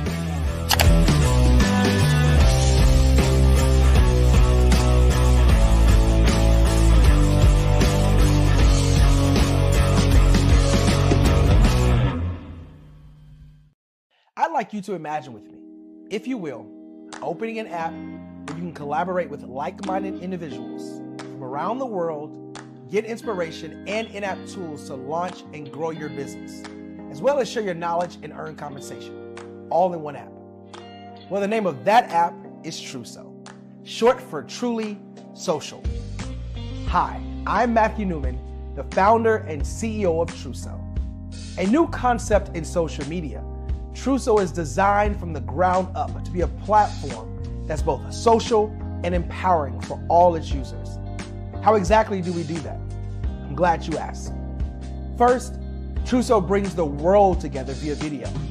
Psychologists assert that video provides a significantly more effective connection than audio only. When you enter a community on Truso, you're face to face. Second, on Truso, you don't have to have 1 million followers to monetize. Our business model allows all hosts and moderators to monetize, no matter the size of your following, by 1, producing fee-based content, and 2, inviting others to join the platform as subscribers. Even more, Truso has an in-app resource library with over 100 free resources, forms, and documents to help you build your brand and grow your business. Third, Truso is inclusive. The deaf and hard of hearing communities make up 360 million people worldwide. Unlike audio-only apps, Truso embraces this community, providing a networking platform that allows them to participate via video and closed captions. We even have a deaf and hard of hearing foundation in the works as well. Fourth, Truso is both social and safe. We refer to Truso as a virtual extension of the beauty shop, barbershop, and brainchild of the community. A place where there's laughter, along with wisdom, growth-oriented conversation, and genuine connections in a safe space. Truso even has proprietary security to ensure we maintain a safe environment for everyone. Where are we at now?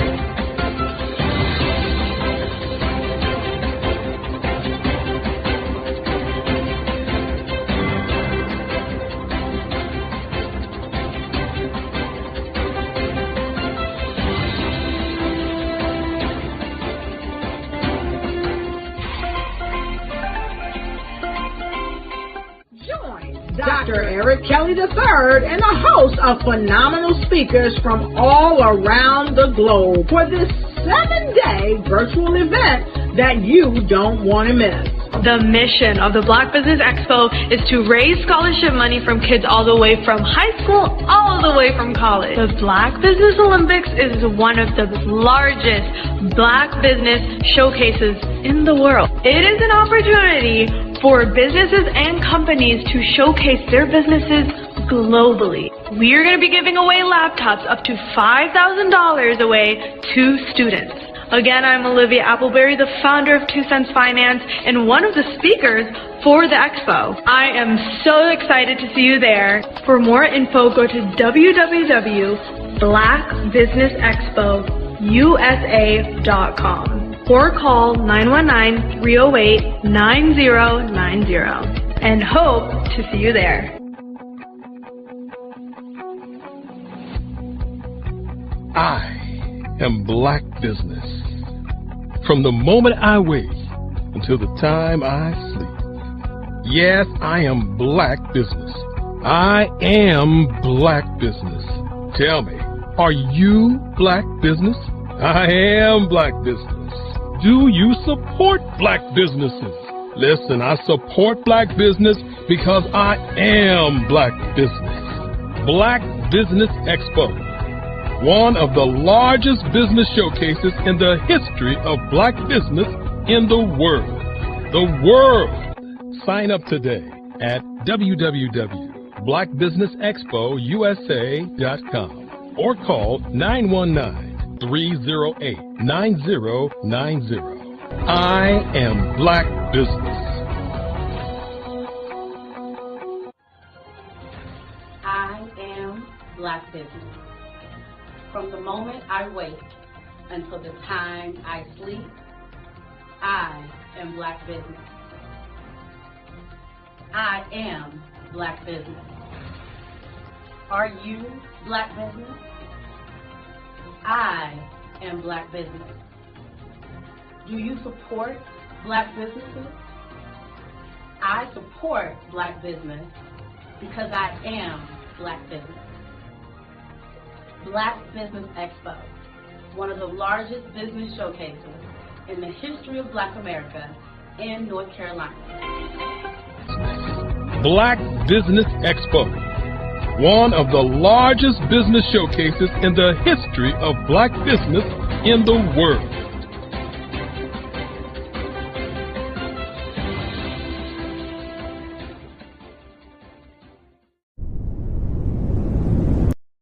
I am from Washington, D.C., but I was raised in Durham, North Carolina. I came to Durham when I was about 5 or 6, and then I traveled back and forth to D.C. because it's where my people are from. One of the unique things about my family is my mother, she's also an artist. She does quilting, and she does a lot of artistic things, and then my son, he draws with both hands, his right hand and his left hand like I do. So that's kind of a family trait. And then my other son, he's a videographer, and my daughter, she works, she's a regional vice president for Sunglasses. When you start out drawing and sketching, you want to continue to explore, you know, each avenue. I do pastels, I do pen and ink, I do painting, I do acrylics. I haven't done oils yet. But I try to do all facets of art. What I say to a lot of times to people is, you know, you can't put yourself in a box when you're an artist. You have to explore. And over the course of my life, I've tried to explore different mediums. I also do sculpture as well. I choose my subjects by the intensity that they have in their faces, or the intensity that somebody is moving, because I do more than portrait drawings. I also do I do abstract, and then I do figurative drawing also. Well, what happened in this particular show is that I started out trying to come up with something that would be a little bit different than what everybody else is doing. So I was working on a Barack Obama show, and they wanted me to do some paintings of Barack. And so what I did was, because of the deadlines, I kind of did it kind of fast. And then I realized when I was doing it fast, I enjoyed it. And so then I started doing other pieces the same way, and I started to enjoy those pieces also. And so I came up with this particular style, and it's a style of lines and colors. And what's interesting is that when I was in college, I did a show called Lines, Colors, and I talked about the boldness of the blacks, the hotness of the whites, and this is how this has come about, later on in my life. And the colors comes from a lot of the entertainers that I work with, where they wear different colors. They don't wear, your plain reds or your whites. They wear different colors, and so that's also another piece of what's giving me the colors. The subtitle of this show is Faces That Speak Life. That's real critical. Faces that speak life. Each one of these pieces is a life source and a life energy that's being put on display for people that are looking at them. I always say in terms of my art, it's not important that I draw them. It's important what you get out of what I draw. I don't try to just draw it because you like it. People wanted me to do prints. I didn't do prints. People asked me to do different people, but the people that I choose are people that make a difference in the lives of people in the world. So the human landscape idea was, again, as I said, the lines represent your emotions, it represents your ideas, and it represents your journey as a human being. And that's why you get the different pieces and the different looks. And as you notice, I try not to do one look that looks alike another look. And that's what's the most important part of this show.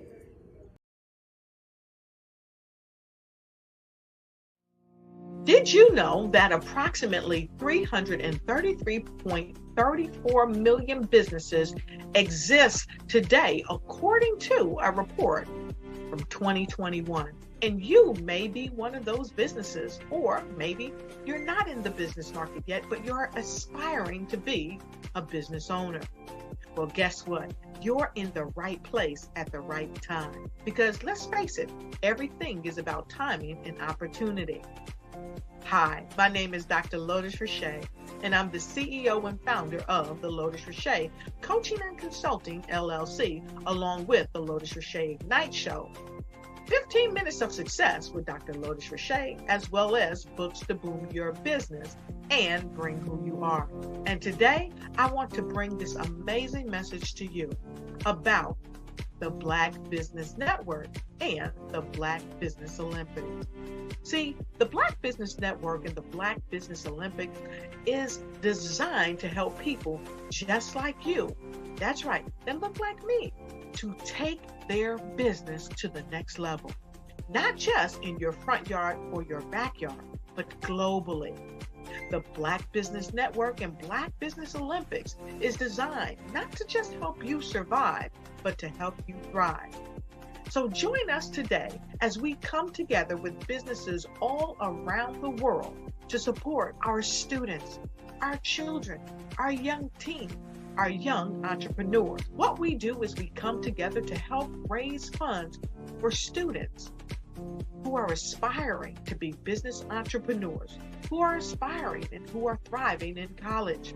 We endow them with a wonderful opportunity to gain scholarship of either a laptop or several thousands of dollars.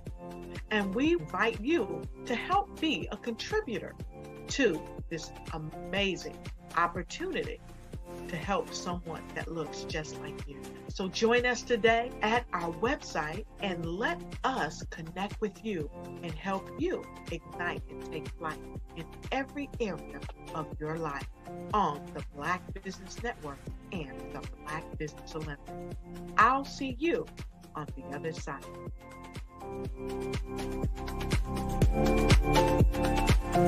Phenomenal Tanya T. Wise, who is here from the great state of Maryland. Tanya, welcome and thank you for being with us today. Can you indulge our audience a little bit and tell them just a little bit more about who you are and what it is that you do? Well, I love being able to talk to people and have a magnetic attitude, being able to just show them. So I always like to say, level up is Coach at Tanya T.Y. is here. So can you tell our audience, just give them a teaser about what your presentation will be about? So my philosophy is that we should all be living our dream life. So tomorrow I'm going to talk about how you start living your dream life. What are some of the things that you thought about in your childhood that you just kind of let go and dormant? Wow. And I want to reignite that and just give you some pointers and some tips, some tools, some strategies to be able to start living your best life now. And guess what, Wanda? And leave an inheritance for your legacy. Oh my goodness. Okay, I know that's resonating with a lot of people. I've heard that you have a dynamic coaching program. Can you tell us a little bit more about that? Absolutely. So our coaching program help people that have the lack of time, that lack strategies, and lack the confidence to go after their dream life. So we help them implement tools, we help them implement strategies, as well as give them resources so that they can live their best life now and leave that inheritance. Wow. Oh, I love that. I love the leave the inheritance part. Listen, you are dropping some major nuggets, and I know a lot of what you're saying is resonating with a lot of people, but I think we're all curious. How did you even make this transition into the speaking and coaching arena? What's the story behind this? So I started out in finance, and I realized that a lot of people don't necessarily go after their dream life because of the lack of finances or the education behind finances. But it wasn't until I lost my firstborn, my only son, that life changed for me. And where I was going after it all, living the corporate life, hit my 6-figure income and living in my dream house with my dream man, driving my dream car. I nearly lost it all when I lost my son. And so I realized it only takes one financial catastrophe that can change your entire life. That's what made me start All New Beginnings. Because no matter what's going on in life, there's a new beginning. And because of that, we develop a program called Wise Minded. My little slogan is, don't just dream it, let's live it. If they want to connect with you or work with you, what is the best ways for them to be able to do that? Well, for my social media guru, you can connect with me on every single social media platform as Tanya T. Wise.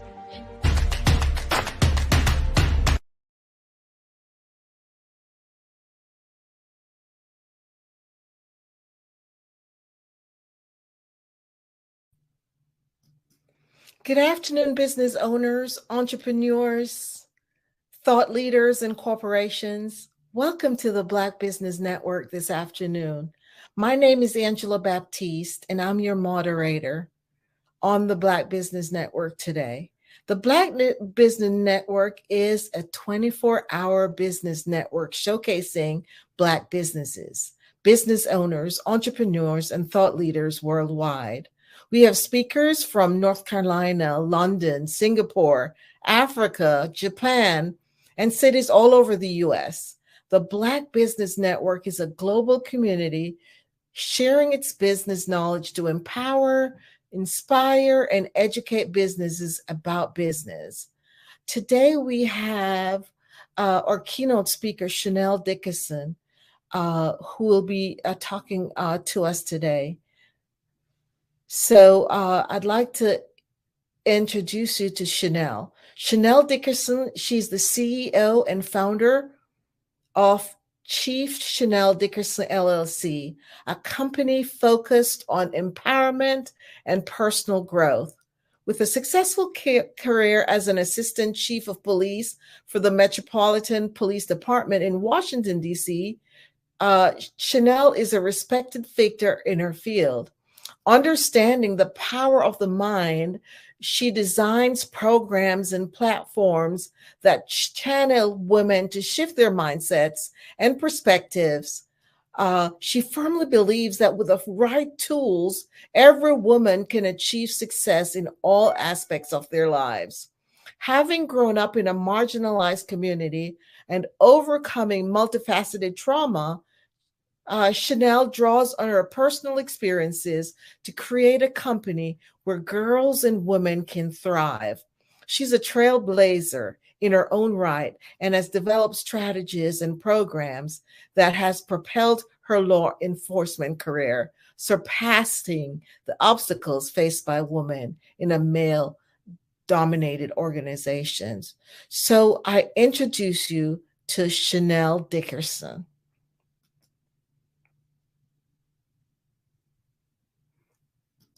Hello, Chanel. Hi, sorry about that, Angela. Thank you so much for that warm introduction. I like to thank Black Business Expo and Network and Olympics for having me here today, because I know what I have to say will change the lives. And just to explain a little bit more about who I am, I worked in law enforcement for over 30 years and I retired last year. And for over 3.5 years, I was the highest ranking woman on the Metropolitan Police Department in Washington, D.C. So in January the 6th, I was the highest ranking woman on the Metropolitan Police Department in Washington, D.C. So I wanted to start a little bit about why I decided to create my coaching, consulting, and speaking business. I have branded myself as an empowerment strategist, working in law enforcement, and I work in the community where I grew up. I grew up in the District of Columbia in Southeast DC. And so I saw a lot of the challenges that the community faced, that the Black community faced as a whole. But I knew what challenges I faced as a girl growing up in poverty, how predators tried to take advantage of the children in the community. And women were the head of households, and they were trying to navigate the crime, poverty, and just taking care of themselves. And so seeing that for over 30 years and trying to fight for women's rights in a male-dominant profession, I thought about, like, what would I do once I retired? And I thought about a lot of names for my business.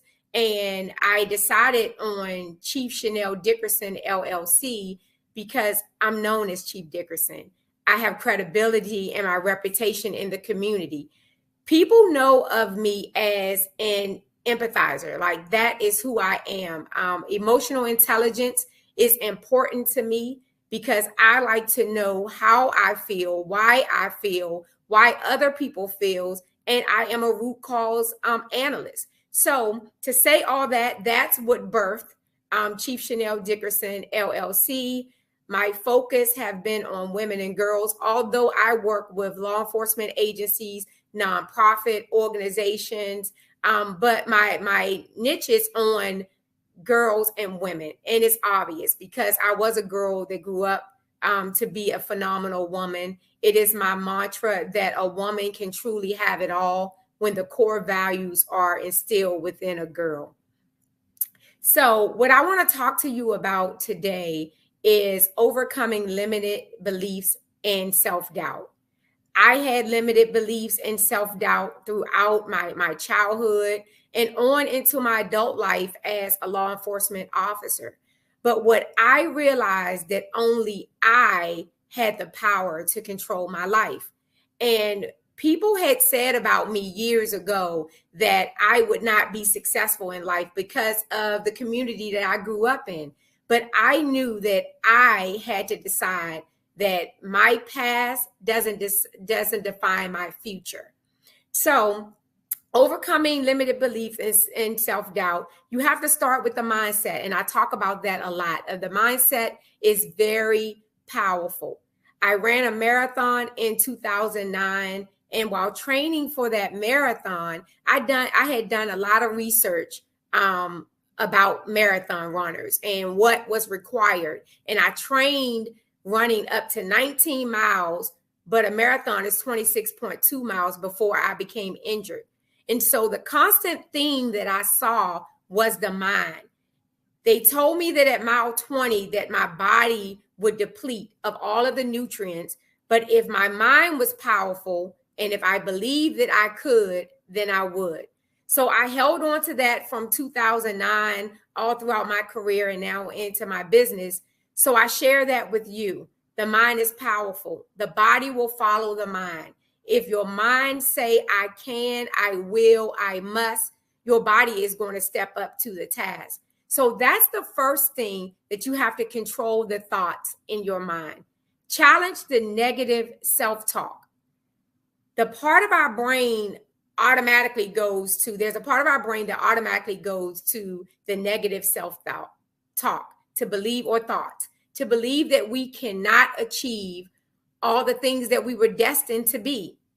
So you have to focus on the small achievements, the small wins. You have to focus on those and say, like, you break them down into manageable sections. Like if you have a goal, you break it down into manageable sections.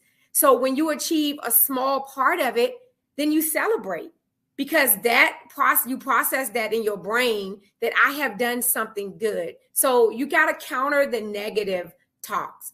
Also, you have to plan ahead for whatever it is that you want. Set short, mid, and long-term goals. Because when I think about like where I want to be in the next 6 months, and then the next year or two, or the next 5 years, like you have to write those things down. But I caution you not to go too far, right? Because if you are a person that's struggling with limited beliefs and self-doubt, you already believe that you can't. So looking 5 years from now, you can't even imagine what you're going to do tomorrow. So you definitely don't want to project what your life is going to look like 5 years from now. So start small. Get a piece of paper or take the notes section in your phone and just say, where list 3 things. Like, where do I want to be? What 3 things I want to accomplish in the next 6 months? And then think about one thing that you're doing right now that will keep you from achieving those 3 goals. So you need to remove something out of your life. It may be people, places, or things, whatever that is. It may be one thing you need to move out of your life. It may be several, but let's just focus on one. And then look at what is the one thing that you need to do differently to be able to achieve that. For example, if you want to buy a new car, maybe your spending habits, you have poor spending habits, so you need to save more money to be able to buy a new car. So just being intentional about what it is that you want and being strategic about it. Because what happens is sometimes we are paralyzed by fear. I've seen this, in the Black community. It's not all it is exclusive for the Black community, but because I grew up in the Black community, I understand some of the challenges that the Black community have.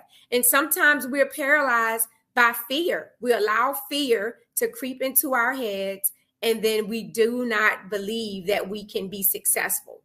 And what that also does, and I saw it in my career in law enforcement, and I will refer back to that because spending 30 years, I spent the majority of my adult life in law enforcement. So I know a lot about people and interacting with people, and I want to help those communities. I want to continue to serve those communities, but also take my business globally, because I know the needs in Washington, D.C. are the needs all around this world.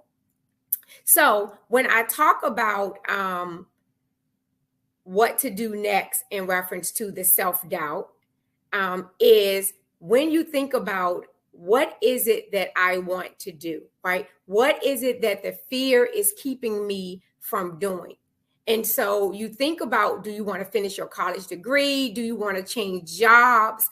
But the fear is paralyzing you and you feel like you can't do it. And so what happens when that fear paralyzes you? Sometimes jealousy and envy creeps into your head because you see your friend, your family, your neighbor, your colleague, they're thriving in their education, in their careers, finances, relationships, and you are looking at your life with a negative comparison because you're comparing where you want to be or where you feel like you should be, but you're not putting in the work. So the other part of limited beliefs and self-doubt is own your own part in your life.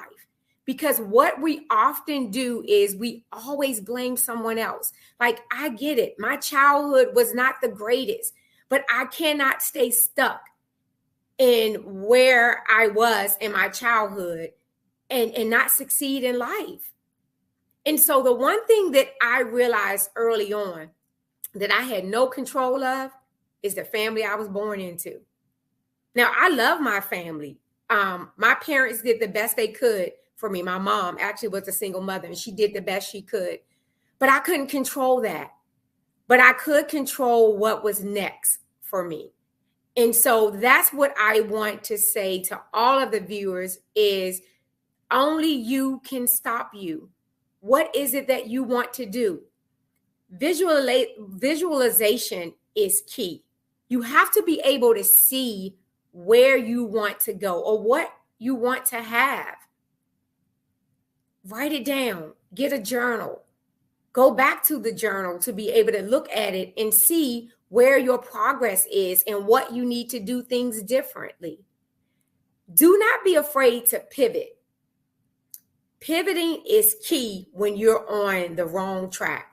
And sometimes in life, and I know this has happened to me, I have come to the fork in the road where there was a fork on the left and the right, and you choose one path and you get halfway down and you realize that that path is not working out for you. Don't be afraid to turn around and try a different path. And that's what happens. Some of us get into careers that we're not passionate about. It's not our purpose. We just go there to make money. We're unhappy every day. And we have all of these ideas that are just stowed away in our brain, and no one ever realizes our full potential. So I say to you to focus on that and be intentional about that. And I want to take you into my last project that I'm working on, because that ties into overcoming limited beliefs and self-doubt.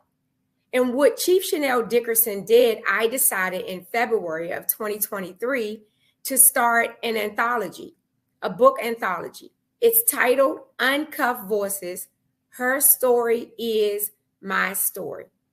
And what that book entails is there's 19 women in law enforcement, including myself, where we have former and current women who once wore the uniform and the badge, join forces together to write a collection of stories to inspire, motivate, and empower others.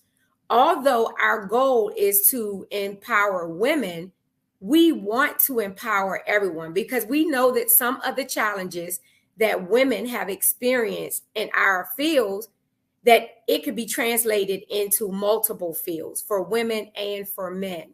And so that book launched last Friday, and it became a #1 bestseller on Amazon and #1 bestseller in 11 categories, and bestseller in 23 categories, and also #1 international bestseller. And that is huge for me, because I saw with the 18 other ladies that some of them were trying to overcome limited beliefs and self-doubt. So it takes me to this point that mentorship, influencers are important, positive influencers. So ask yourself, who is in your core group? And I ask the question with women often, is your circle of women a group of people who would mention your name in a room full of opportunities? Will the women in your group mention your name in a room full of opportunities? If not, you need to find a new group.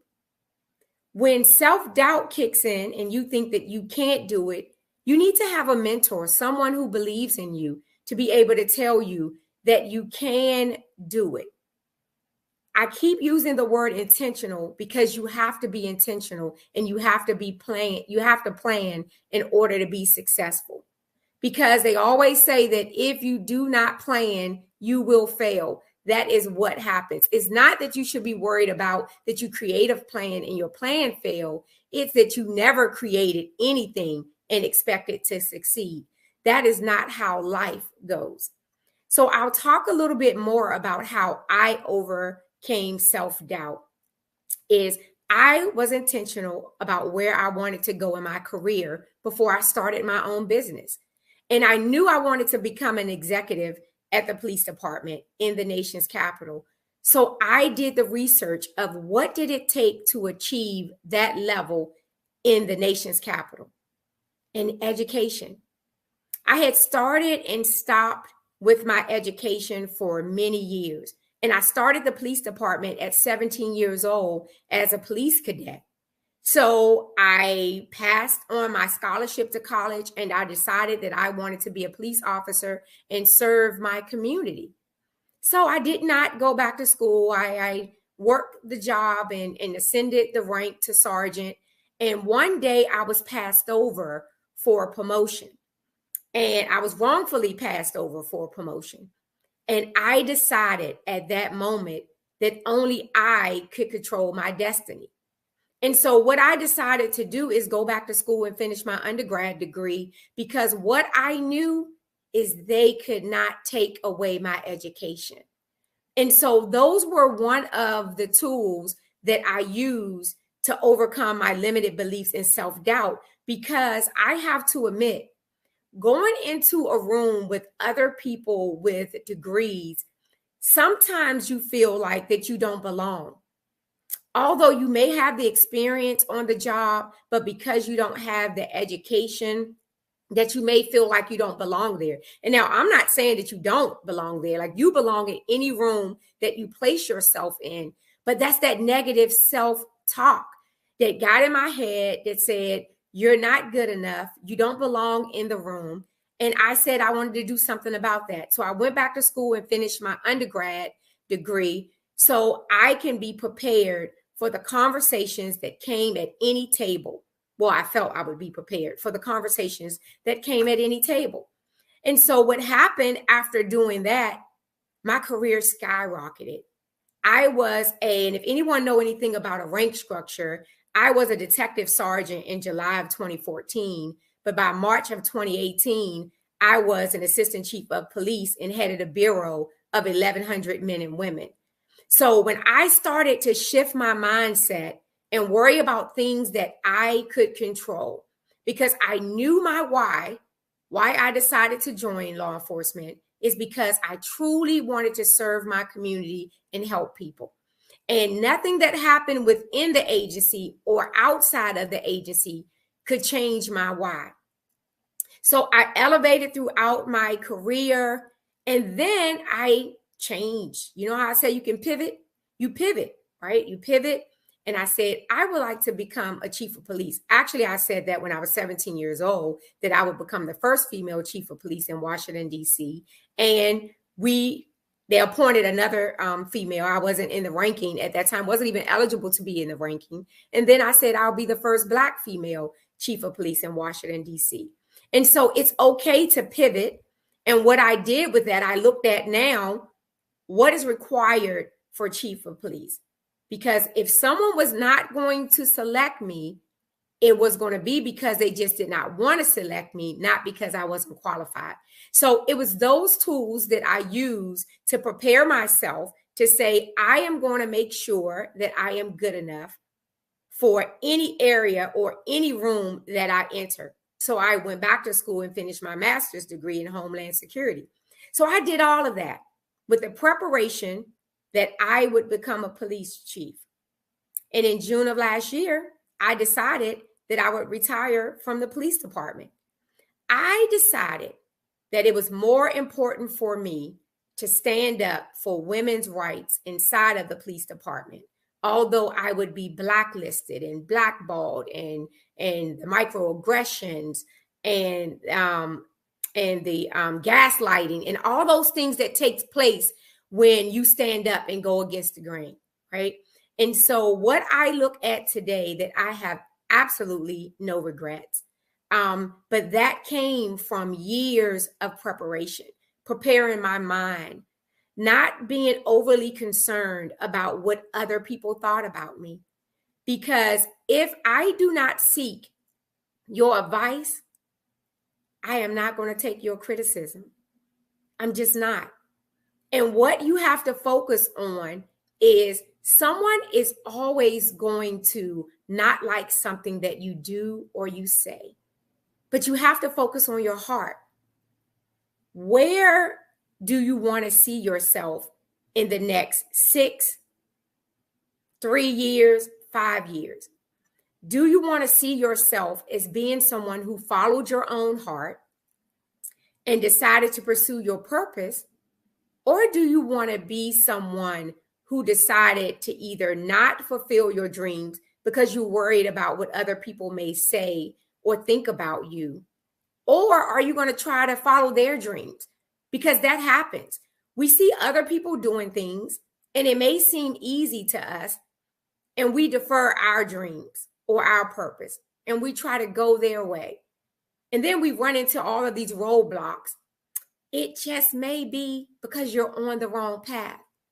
And sometimes it's okay. And I said that before about the two forks in the road. It's okay to not know. It's okay to say, I made a wrong decision. It's not the end of the world. I often say to groups that I speak to is leave the meat, eat the meat and leave the bone. That's not my phrase. I didn't coin it. I don't know where it started from, but it's so appropriate for me when I show up. I spoke last week at U.S. Customs and Borders Protection's women's group, and I talked to them about like my tech person before I left, and she prepared the presentation. And she said to me, I hope everything goes well with your presentation. And of course, when we got there, nothing went well. There was technical issues for the first 15 minutes of the presentation, but I was able to adapt. And I told the group that when my technician said, I hope your presentation goes well, my response was, I know it will. And she paused and said, wow, that's a great mindset. And I said, it has to be, because if I show up to give it my all and do my best, that's all I can do. And what you need to know is that your best will change from moment to moment. If a day you're not feeling well, if you lost someone in your family, maybe your job is just enormously stressful with all of these deadlines, maybe your performance may alter a little that day. But show yourself some compassion and give yourself grace, and know that you still can live to fight another day. That day does not decide who you are, and you just get back into the race. You get to decide who you are. I often talk about how we define who we are and we determine how people treat us. And the other thing I'll talk about with that is how you show up at work. How you show up at work, if you do not prioritize family, friends, all of the other things that are important to you, your job, your career is not going to do that for you either. You determine. So what I found with myself is I would always take calls after hours, even before I was required to do so. I sacrificed a lot of family engagement. And what happened is that caused burnout. I didn't even understand what burnout looked like. I was experiencing the lack of patience, the sleeplessness, the gaining weight and not eating healthy. Like all of these things was happening to me, and I didn't like the person who I had become. And I felt like I was regressing. I had made so much progress with limited beliefs and self-doubt. And I felt like all of a sudden, one thing happened in my life and it was changing the way I viewed myself. So I'm letting you know here today that just because you may be on the right track, just know you could be only a couple of seconds away from reverting to who you are. But mindfulness and self-awareness is crucial in order for you to bring yourself out of it. You just have to know in life what things affect you. What's your sources of stress? Can you remove them? Can you minimize them? So there's a lot to take in with what I've said. I know I've said a lot, but it's important in reference to for your mindset to be clear on what you need to do in life. And so I am excited about where my business is going to take me. I have a 12-week program working with women to help them build their confidence so they can dominate their careers, relationships, finances, and education. Thank you so much, Chanel. That was powerful. Thank you for being one of those women who felt and did what was, you felt that call and you did it. You took that fork in the road and did what you needed to do. Yes, thank you so much. Thank you. I just had a few questions that I'd love to ask. I'm sure the audience wants to know. While working in law enforcement, did you experience any self-doubt at all? Oh, absolutely. And I kind of mentioned it a little bit before, is I started with self-esteem issues when I was younger, and it entered into my adulthood, into the police department.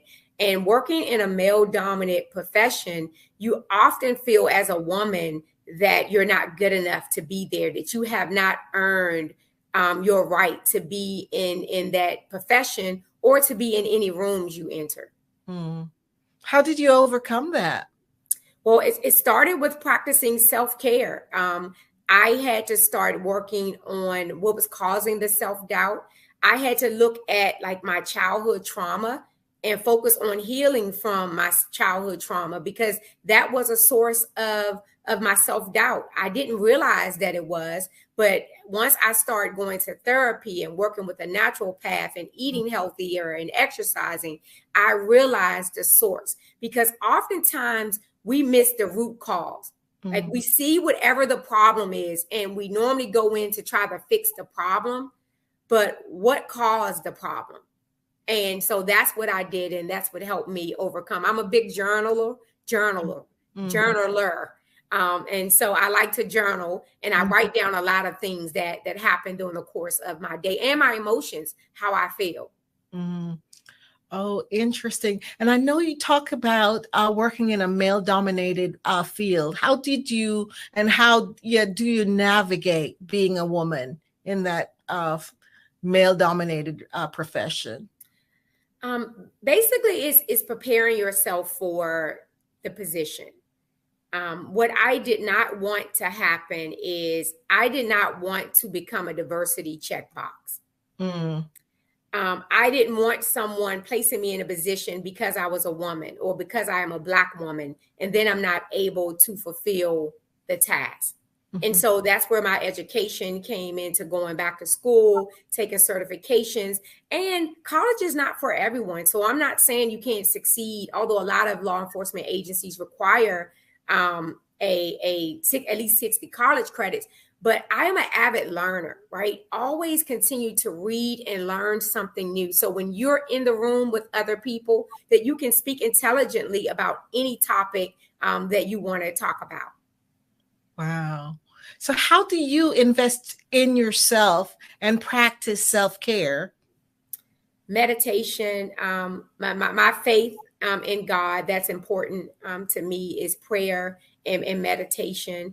And I respect that everyone that I work with may not share the same beliefs that I do. So in my program, I focus on the meditation and taking time out for yourself every day, and the 15 minutes of exercise. I tell everyone to start with 15 minutes, because we all have 15 minutes that we can walk for 15 minutes. We can do some form of exercise for 15 minutes. And once you start doing that, the consistency kick in, the discipline kicks in, or because you won't always be motivated. But if you start with the 15 minutes and become consistent, at least you'll be disciplined. So that's what I do. The exercise part is very important for me, because exercise is important for my mental health. And what I learned, not only in law enforcement, but just navigating through being a new business owner, of trying to figure out, like, who did I want to serve in my business? Because there have been plenty of job opportunities for me to go and work for someone else. But I decided to stay along this path and do this career. Wow, powerful. Yes, consistently. There's a quote that says, consistency compounds. So yes, when you're doing something consistently, it compounds and gets, definitely gets you to developing great habits, for sure. So where do you see your business going in the next year? Globally. I want to work with women outside of the United States. And Actually, I say that, but one of the women that I work with, she recently moved to Doha, Qatar. So she lives actually in the Middle East now. But I can say now, I guess I got to pivot again and say now I want to work with more women who are global. Yes. I noticed that you just released your first bestseller, Uncuffed Voices. What was your vision behind that?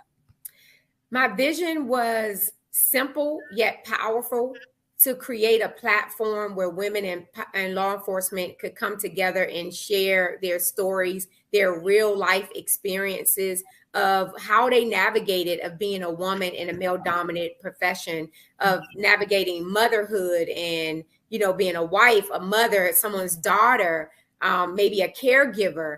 And just dealing with your own trauma and trying to figure out like who you are and what you want to be or who you want to be as a woman and navigating this space and taking care of a family. So I wanted them to be able to have a platform to be able to use their voice, because that's why it's called Uncuffed Voice. And for our logo, we have like a handcuff that's open and then a voice that's open, because you're no longer forced to be silent, that you have a right to use your voice. And so that was the main objective I was going for with that anthology. Wow. How were the women selected to write a chapter in your book? Now that you talk about the different women who participated. I know. I went to social media. Social media is key. I'm new to social media. My entire career, I never had a social media account until I retired. But I put out promotions out on social media seeking any woman in law enforcement who have ever been in law enforcement. You don't have to currently be in law enforcement, who wanted to share a story. So that's how they were selected. Oh, wow. And they just responded to that, to the ad? Yes, they responded to an ad. I had a information session. So anyone who was interested could join the session, and I explained to them what the book was going to be about and what my vision was for the book. And I got 18 women, like right off the break. 18 women signed up. Wow. That's so interesting. Really cool. So what's next for Uncuffed Voices?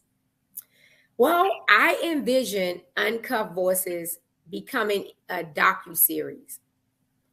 It would be great for the 18 chapters that are in that book, that we could create a docuseries with each chapter being an episode, or perhaps a docuseries that include women all over the world who have worked in this field and just didn't share their story or didn't run across me, you know, back in February, but have a story to tell.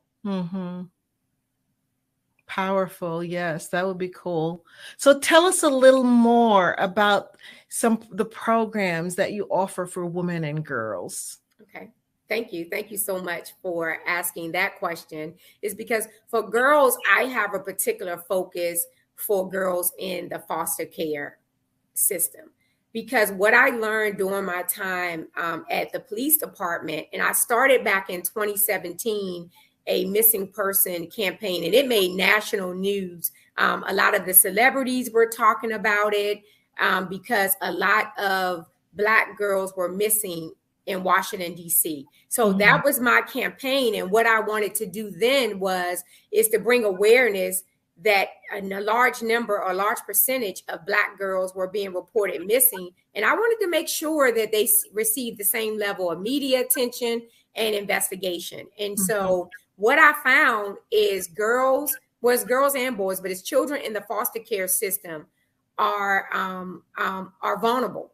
The predators prey on them because they feel like that no one cares about them and will not look for them. So that's what my program is now, is to build their confidence, for them to know that they are valued and they have a rightful place here. And because of whatever their home situation is like, it does not mean that they can't thrive in society. So that's what the program is for girls. It really all starts in the mind. I kept focusing on that, but I'm telling you, if your mind tells you you can't do it, you will not do anything in life. Yes, so true. You know, the mind controls everything. Yes. So it's so important for us to think positive thoughts and translate that into actions for sure. So is your business connected with your law enforcement experience? I think it does in more ways than one. Yes. And that was part of the reason why I decided to name my business Chief Chanel Dickerson, because that was part of my brand.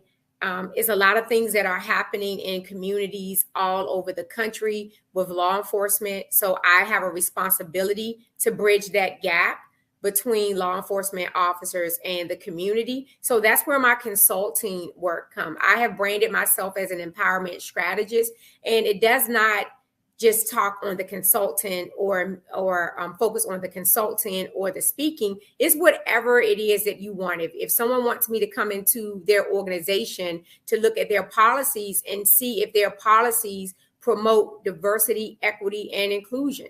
And so, yes, the short answer is yes, my business definitely overlaps my law enforcement career, because I noticed a lot of things that happen internally at my organization and how we showed up in the community that I think is important for me to be like this catalyst, if you will, to make sure that people are respected and heard in the community.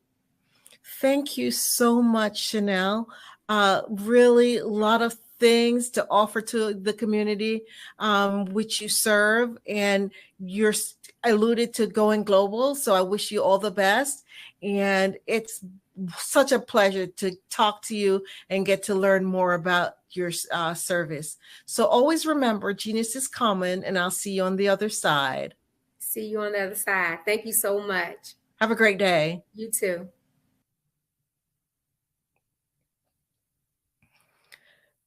The Black Business Expo's mission is to raise funds for high school seniors going to college or K through 12.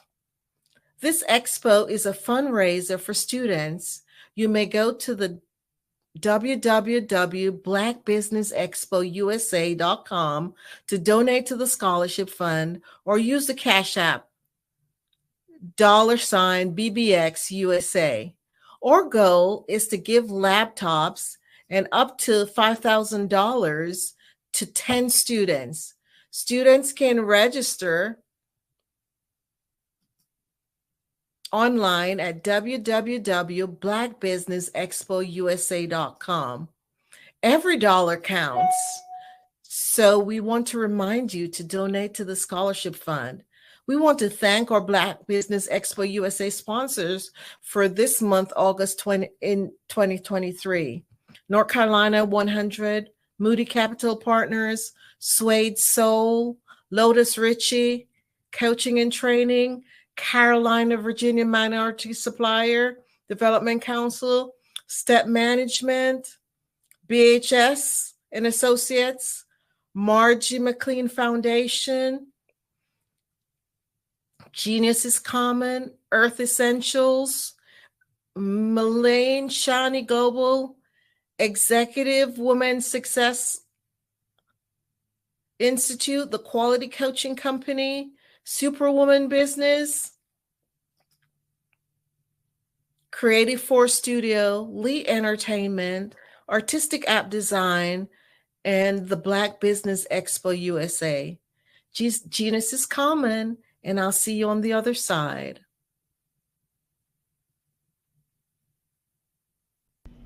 Why do I do what I do? You know, my life coach asked me that a few years ago.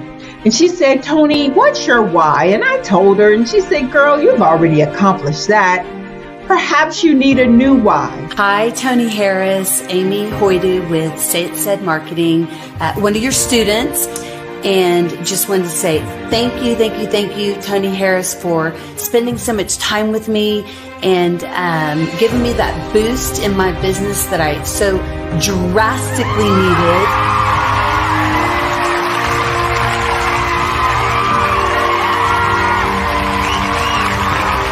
My why is to touch, move, and inspire my clients to take drastic steps to be better than they were before they met me. I'm a resource. I'm a connector. I want to help people build deeper relationships that are beneficial to their life and business. That's what I do best. So, first thing you got to do is show up. And speaking is a way to magnetically attract your ideal client to you. How many of you use social media that way? Absolutely. And this is how you look to the world. Drastic steps are the steps that are needed to be successful. And my business is drastic denotes a mindset. Getting out of your comfort zone. Doing something that you don't necessarily feel comfortable doing, want to do, but you know it's a necessary step to be successful in your business. I get the most satisfaction when I see my connections flourishing into relationships long after I am gone. Hi, my name is Jasmine Augustine with Media Jasmine, and I've joined several networking and referral groups in the area. And Network in Action Northeast Houston with Tony Harris Taylor is one of the best organizations that I've joined. I love that piece of what I do, and it is what fuels my fire.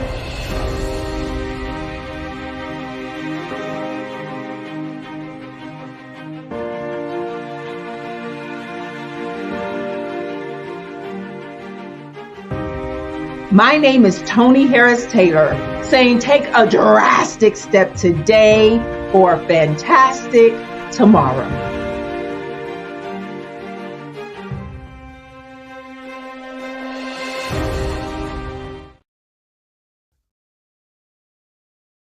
Follow the Brand TV broadcast host, Grant McGaugh, as he visits with top executives and entrepreneurs to find out their secrets of success with their personal brand. Follow the Brand TV broadcast host as he focuses on brand development to build better relationships, bring value to your business, relationships, and career. You will enjoy listening to each episode that is tailored to speak to you directly. If you're looking for this type of clarity in terms of building your brand, you have tuned into the right station.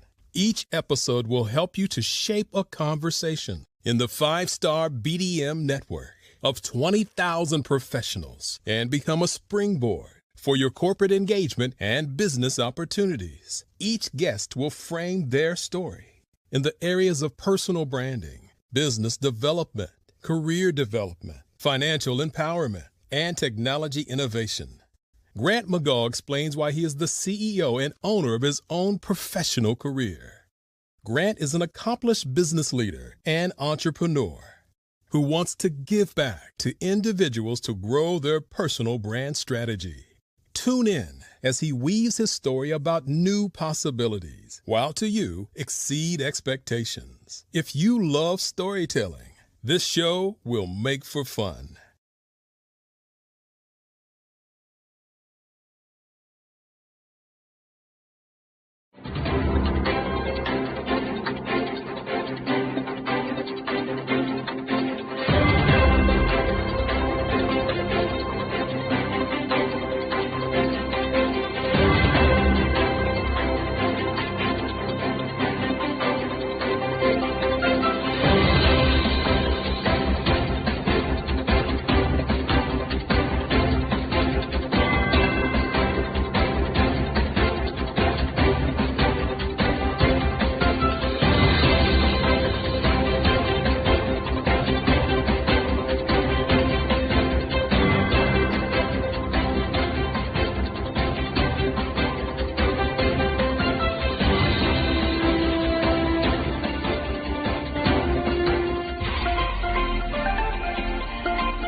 Dr. Eric Kelly III and a host of phenomenal speakers from all around the globe for this 7-day virtual event that you don't want to miss. The mission of the Black Business Expo is to raise scholarship money from kids all the way from high school, all the way from college. The Black Business Olympics is one of the largest Black business showcases in the world. It is an opportunity for businesses and companies to showcase their businesses globally. We are going to be giving away laptops up to $5,000 away to students. Again, I'm Olivia Appleberry, the founder of 2 Cents Finance and one of the speakers for the expo. I am so excited to see you there. For more info, go to www.blackbusinessexpousa.com or call 919-308-9090 and hope to see you there.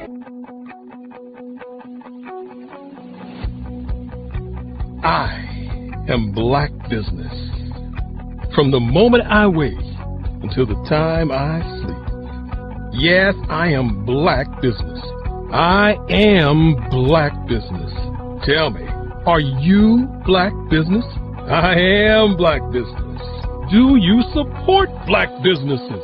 Listen, I support Black business because I am Black Business. Black Business Expo, one of the largest business showcases in the history of Black business in the world. The world! Sign up today at www.blackbusinessexpousa.com or call 919-308-9090. I am Black Business. I am Black Business. From the moment I wake until the time I sleep, I am Black Business. I am Black Business. Are you Black Business? I am Black Business. Do you support Black businesses? I support Black business because I am Black Business. Black Business Expo, one of the largest business showcases in the history of Black America in North Carolina. Black Business Expo, one of the largest business showcases in the history of Black business in the world.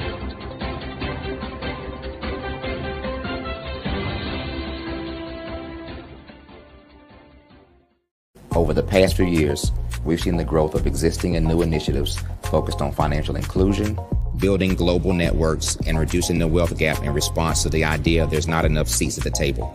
Whether their outcomes are to increase the representation of Black executives on corporate boards, ensure an inclusive global economy, or to create new U.S. African commercial pathways, the strategies are often carried out by separate programs. The question is, should they be? With the continent of Africa being home to more than half of the world's fastest growing economies, the youngest workforce, over 400 companies generating more than $1 billion annually, 700 generating more than $500 million annually that are poised for growth, and being the destination of nearly $5 billion in venture capital in 2021. Diversifying U.S. and Africa commercial engagement by building bridges between African businesses and their U.S. diaspora should begin being seen as mutually beneficial. From helping to reduce Africa's enormous capital gap to catalyzing two-way trade opportunities, the COVID-19 global pandemic hopefully has taught us that global challenges and opportunities are more interconnected than we thought. During the pandemic, African companies like Unicorn Flutterwave, insurance provider Reliance Health, ride-hailing app Yasir, and 54Gene, the continent's first bank of DNA on people of African descent, proved that when African companies have access to networks, capital, and information, they grow big, grow fast, and create solutions that are valuable to the world. This is why Be Direct was created. We are the first U.S.-based but African-centric board preparedness and board search company designed to connect U.S. Black talent and corporations to African businesses. Unique and fundamental to Be Direct's success is our process of helping board candidates adapt their experience and networks to an African context before they're connected to high-growth companies that are looking to locally and globally scale. From our focus groups with African business execs and government leaders, we don't ignore the sentiment that business is easy, but people are hard. Having a pool of board candidates with hard-to-access networks and extensive experience across the business life cycle, including successfully raising capital, is table stakes for an initiative like this. So yes, we have that. But corporate or entrepreneurial success in the U.S. does not guarantee success in Africa. Developed alongside industry partners on the continent, our training program, Be Direct Prep, is designed to transpose their experience to create cultural comfort, understanding, and a commitment to helping businesses in Africa scale. Our board governance sessions are African, continental, and country specific. integrated with cultural awareness and dexterity training. Masterclasses led by African industry execs and mentoring and coaching from African continental-based facilitators. But even more unique to Be Direct Prep, we cap off our training program with an immersion trip to help candidates that have not been to Africa before see and feel Africa's complexity and opportunity from African soil. We all know traditional network-based board placement has historically left a lot of us out of ever really being in the paid board pipeline. Our strategy supports the work of many great organizations that are successfully filling seats at U.S. board tables by creating more tables for those that are still left on the sideline. It's time to start seeing the role and value of U.S. Black talent and businesses on the continent of Africa differently. Old perceptions and habits limit economic inclusion. Let's transition Black talent and the African businesses they will support from the periphery of the global economy to its core. Living in a global lockdown, we all know now how fast local and global economies can change and see the value of having businesses that hire, strengthen local value chains, and even grow globally. Status quo in any form holds back progress. We must democratize U.S.-Africa commercial engagement by socially and economically connecting cultures that have long been disconnected. It's time for Africa's U.S. diaspora to redefine their global value by helping African businesses scale continentally and globally.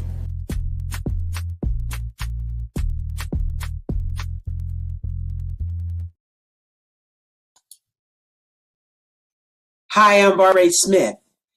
Genius is common. My genius is executive coaching and professional corporate training. As the master executive coach and corporate training ambassador for the Genius is Common movement, I help business owners craft their stories in such a way that you know exactly what they do, what they have, and what they bring to the table. Many times as business owners, we are asked, so what do you do for a living? And we could be crushing in our businesses, but we're not quite sure exactly what to say in a short amount of time. Well, I help you take those stories that are the reason why you're in business and why you're so passionate about your business and craft them in such a way that people are drawn to you as opposed to being repelled by you. Because every conversation, every time you talk to someone about your business, you are excited about it. But are you really conveying what you do, what you have, and what you bring to the table? And do really people understand why you care so much and why they should care that you have the solution to their problem? Well, I'm here to help you with that. As a master storyteller, I can help you with your stories and spin them in such a way that they are intriguing and fascinating. People want to listen to you talk about your business. That's why at the Genius is Common movement, I am the master executive coach and professional training ambassador. That's my genius. And genius, oh yeah, it's common.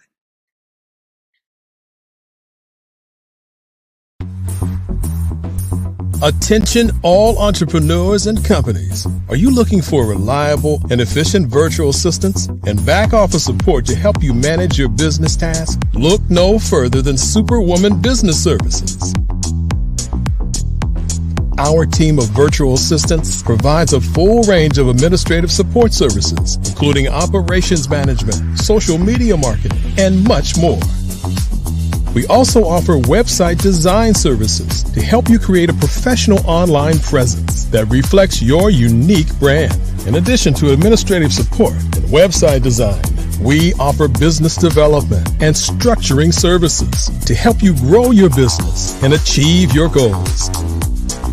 We'll work closely with you to identify areas of improvement and develop a customized plan to help you reach your full potential. At Superwoman Business Services, we understand that running a business can be overwhelming and time-consuming. That's why we're here to help you fly high and achieve success. Our virtual assistants are highly skilled, experienced, and dedicated to providing you with the support you need to thrive. Come fly with us and take your business to new heights. Let us help you become the superhero entrepreneur you are meant to be.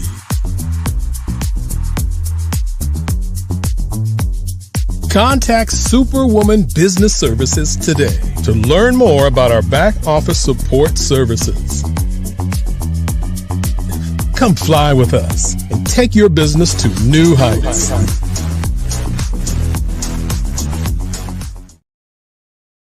I was born in a little village on the island of Haiti. Many deadly diseases pounded me. It is as if they were on a mission to end my existence on this earth. I refused to give up. In 1983, I left Haiti and came to the United States of America. And I came with $5, 2 shirts. I didn't speak any English. I came to Atlanta. I got a job. I was a doorman. I was a doorman with a dream.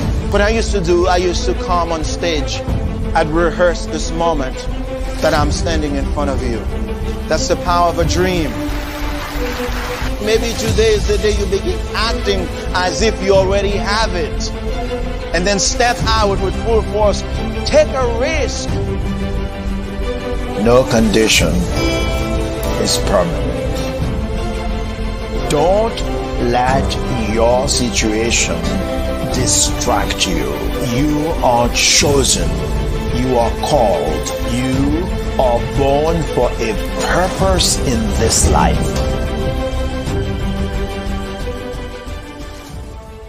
Hey, it's your girl Colette V. Smith. The V is for victory.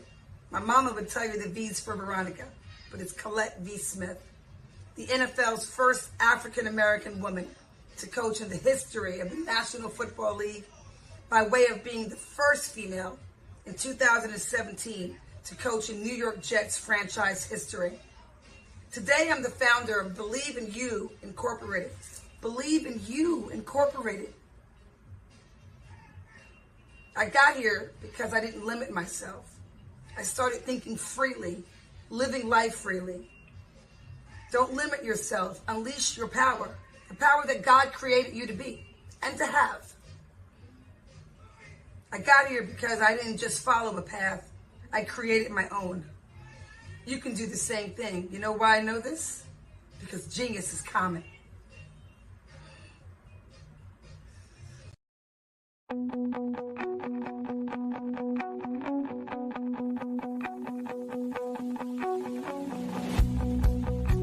I am Black Business. From the moment I wake until the time I sleep. Yes, I am Black Business.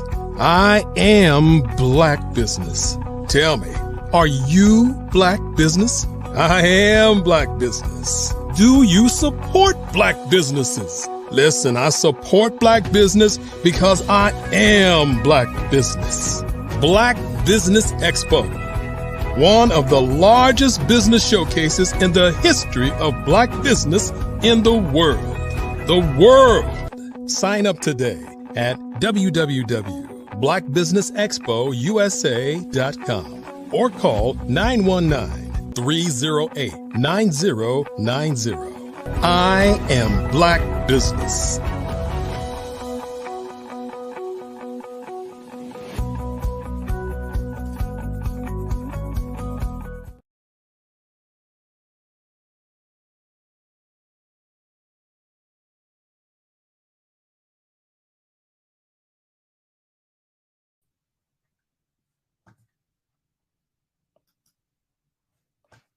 Good afternoon, business owners, entrepreneurs, thought leaders, and corporations. Welcome to the Black Business Network. My name is Angela Baptiste, and I'm your business moderator for this afternoon on the Black Business Network. The Black Business Network is a 24-hour business network showcasing Black businesses, business owners, entrepreneurs, and thought leaders worldwide. We have speakers from North Carolina, London, Singapore, Africa, Japan, and cities all over the United States. The Black Business Network is a global community sharing its business knowledge to empower, inspire, and educate businesses about business. Today, we have a fireside chat talking about collaboration over competition in the Black community. And I'll be talking with Dr. Tabitha. I'm having trouble saying her name. Tabitha Russell. I'm thinking that's right correction, pronunciation. So I look forward to talking with Dr. Tabitha Russell.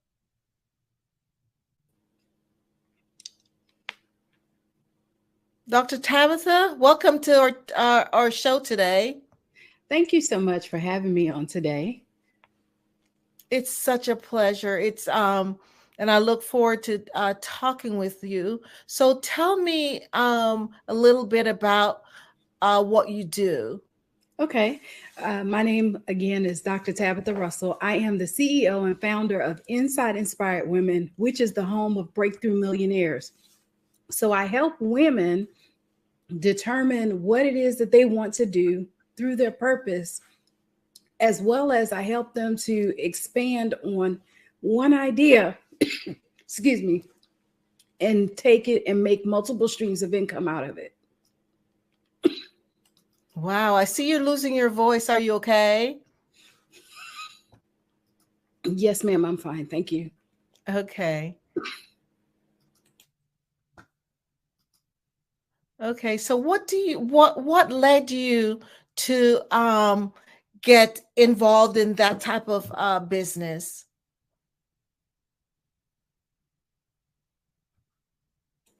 What led me to doing this was that I went through a season where I literally lost everything. I've been a business owner for well over 20 years, and I thought I knew some things. I thought I had things all together, as well as because I had been out there in the industry so long, seemingly things were not going as planned. I took on a business partner at one point, and with me doing that, I made one decision and lost $500,000 through that one decision. And so with that, I literally had to pick myself up and start all over again. I lost my house. I lost my car. I had four small children at the time. And seemingly it was a really hard process, but I made it through. Wow. What did you learn from that? So with that, I went through several different transitions. One was that I needed to be able to get my mindset together. Through all of that, a lot of times going through something like that, it will cause you to seemingly have doubts that it could be done. It would cause you to have fears around the possibility of even have a remotely little bit of success. So for me, through that process, I learned that I was stronger than I gave myself credit for, as well as there were times where I looked around in my circle and there was nobody that I could turn to. But through collaboration, it led me to someone that knew just a little bit more than I did, that helped me to be able to change the trajectory of my business, as well as my thought process around going through all of this. Wow. So it made you a stronger person. Oh, absolutely. And that's where I got the concept of collaboration over competition, because one of the things that I realized is that in competition, or in collaboration rather, we have the opportunity to change the landscape, change the face of our thoughts. We have the opportunity to now link with somebody that could help us to accelerate our process. And let's face it, history tells us that a lot of times we don't see a lot of this going on for whatever reason. Because of the way that things have gone in the past, people are very leery of trying to hook up with someone else in order for them to be able to learn things necessary that they need in order to take them forward. However, because I was hungry, because I still believed in the whole thought around being a successful entrepreneur. I wanted to still hang in there and give it a shot. So one of the things that I did was listen to the instructions that I was being provided at the time. Because let's face it, success was not something that I grew up around, that as far as entrepreneurship was concerned. And so therefore, I was basically on an uncharted course by myself, first of all. And then now I'm out here and I'm faced with this tragedy of losing everything. I literally had to figure out what I was going to do. One of the things that I knew that I could do, because I left corporate America to be an entrepreneur, I knew that I could go back, at least make six figures, get some benefits, and start all over again. So I tell people that sometimes even in your process, if you have to go back and redo some things and restructure and then launch back out, do what you have to do. But let your story be your story and not sometimes look at other people. So I learned that through collaboration in itself, that it can be a powerful tool. Wow. I could imagine how devastating that is. But, I love how you talk about it, because failure sometimes, failure, it depends on how you look at failure. Because when you've experienced it, and if you look at it, as you said, like a learning experience, and say, okay, how do I grow from that position? Then you come back stronger and better, right? Yes, absolutely. It allowed me to really go back to my grassroots, go back and rebuild my foundation. And this is where I get the thought of, now we need to diversify ourselves, right? Create multiple streams of income, because if one stream is not working, you still have other streams to rely on that you could potentially continue to build and foster those areas. I did not know that initially when I got into business and being an entrepreneur. I thought the main thing was the main thing, and that was all I was focused on. And I put all of my time, my energy, my resources, all of that into it. And what I found is that that was probably not the smartest thing to do. So through my lessons, through my experience, am I now able to help others fortify themselves in such a way to where if something happens, let's face it, we just went through a major pandemic, everything shut down, all of that. And I don't think that I would have ever thought that the world would stop for a period of time in my lifetime, right? In my lifetime. And so when that happened, we saw large corporations close their doors. We saw mom and pop shops close their doors. And let's face it, in our community, we'll say the Black community, we're already at odds, right? Our dollars don't circulate, and we keep a lot of our dollars in our community like our counterparts, right? So with that happening, I learned that now we can do some things differently. Since if I got to start all over again, I might as well do things differently while I'm at it, right? So I definitely collaborated more. I also got myself to where I got a little bit more education as well, right? Like the areas that I felt as though that I was lacking in, I started to study. I believe that if we study anywhere from 3 to 5 years on one particular subject, we'll become a subject matter expert in that particular area. And that's what I did. My background, my whole existence consists of wealth management, really. Excuse me. But I'm affectionately known as the money makeover mogul. And so I love it. Say that again. The money makeover mogul. Yes, money. Wow. And so I'm like, if we got to make it all over again, why not do it in such a way that it's going to allow you to master those areas that you were once lacking in? And so as you continue to master these areas, you can rightfully say now that I kind of got it together a little bit, right? Like I know a little something, but you put in the work first before you get the title. And so that's what I've learned through this whole process, is that I just didn't get here. I had to put the work in. I had to go through some things. I had to rebuild myself. And now I can help others to rebuild themselves and fortify themselves in such a way to where if something happens, okay, that was that. Now let's continue to move on because we still have more in our basket that we can work with. Wow. Powerful stuff. Yes. You know, I think it's Tony Robbins who says it's not what happens to you. And, you know, not thinking about, okay, it's happening to me, but it's happening for me. That's and right. it looks like that's exactly what you did. You said, well, this happened. I'm not going to let it deter me from, you know, from even after I reset and start all over again. And so that was really, wow, amazing, powerful stuff. So yes. So who would you say is your ideal client?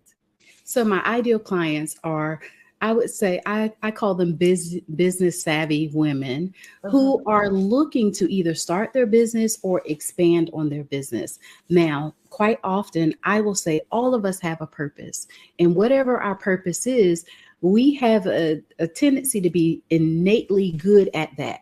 And so whatever that is, we take that concept and now we build upon it. But we just don't go out there and say, ooh, that looks good and that looks good too. No, we start with one idea, one concept, and then we build on it. So I take them through a process of determining what that is, first of all, and then making sure that we can set it up for success.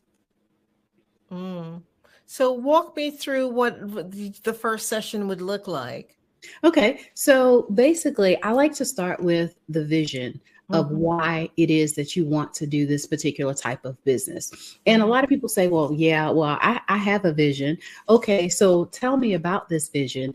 And as we continue to unfold it, does it involve self-care? Does it involve community? Does it involve expansion? Does it involve creating a legacy around whatever that business is? Because let's face it, a lot of us say that we want to be in business. However, we're more concerned about the money that we can make from the business as opposed to doing and committing a service and or either a product that brings value to the marketplace. And so because sometimes people are so enamored by the money that they can potentially make in that business, I take them back and say that money becomes a backseat. I had the privilege of writing a book. I divorced my money and married my mindset. And so the reason why I wrote that book, the reason why I wrote that book is that people see the bright, shiny object in the room. They see the money first. However, money is only a byproduct of you being able to give good products and services to those that you serve. So if we now set our vision up to where we serve people first, that money has no other choice but to be attracted to you because people will pay you for good service. And I always say, imagine this. You go to a restaurant, you order your meal. Most of the time, we're going to put somebody on the clock, right? We're going to watch them to see how long it takes for them to greet us. We're going to look and see how long it takes them to bring us our drinks. And more importantly, how long it takes them to bring us our food.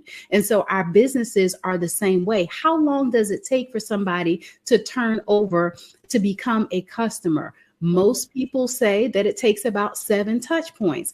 Well, what happens if you can now make those touch points 5 or you can make it 3? You just now increased your life cycle of a customer in such a way, or shortened the span of a person coming from just a spectator to a customer, and now you can turn them over. So in our first session, we talk about what that looks like from short term to long term, and we build upon it. It's similar to a process of like creating a life book, for example. But also, does that include collaboration? Like our network is our net worth, is what I tell everybody. And so collaboration has to be a part of that vision process. And so all of that is in our first session.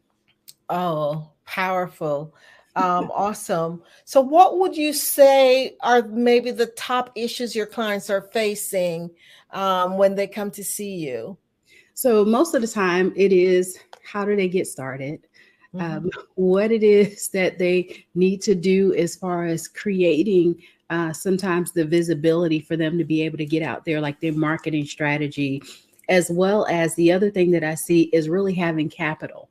A lot of times people feel like that they have to have thousands of dollars a lot of times for them to be able to get into business. Now, granted, I'm not saying that that's not the case. However, every business model should not technically be that way. And so with that, we have the opportunity now to change that based upon their business that they want to get into.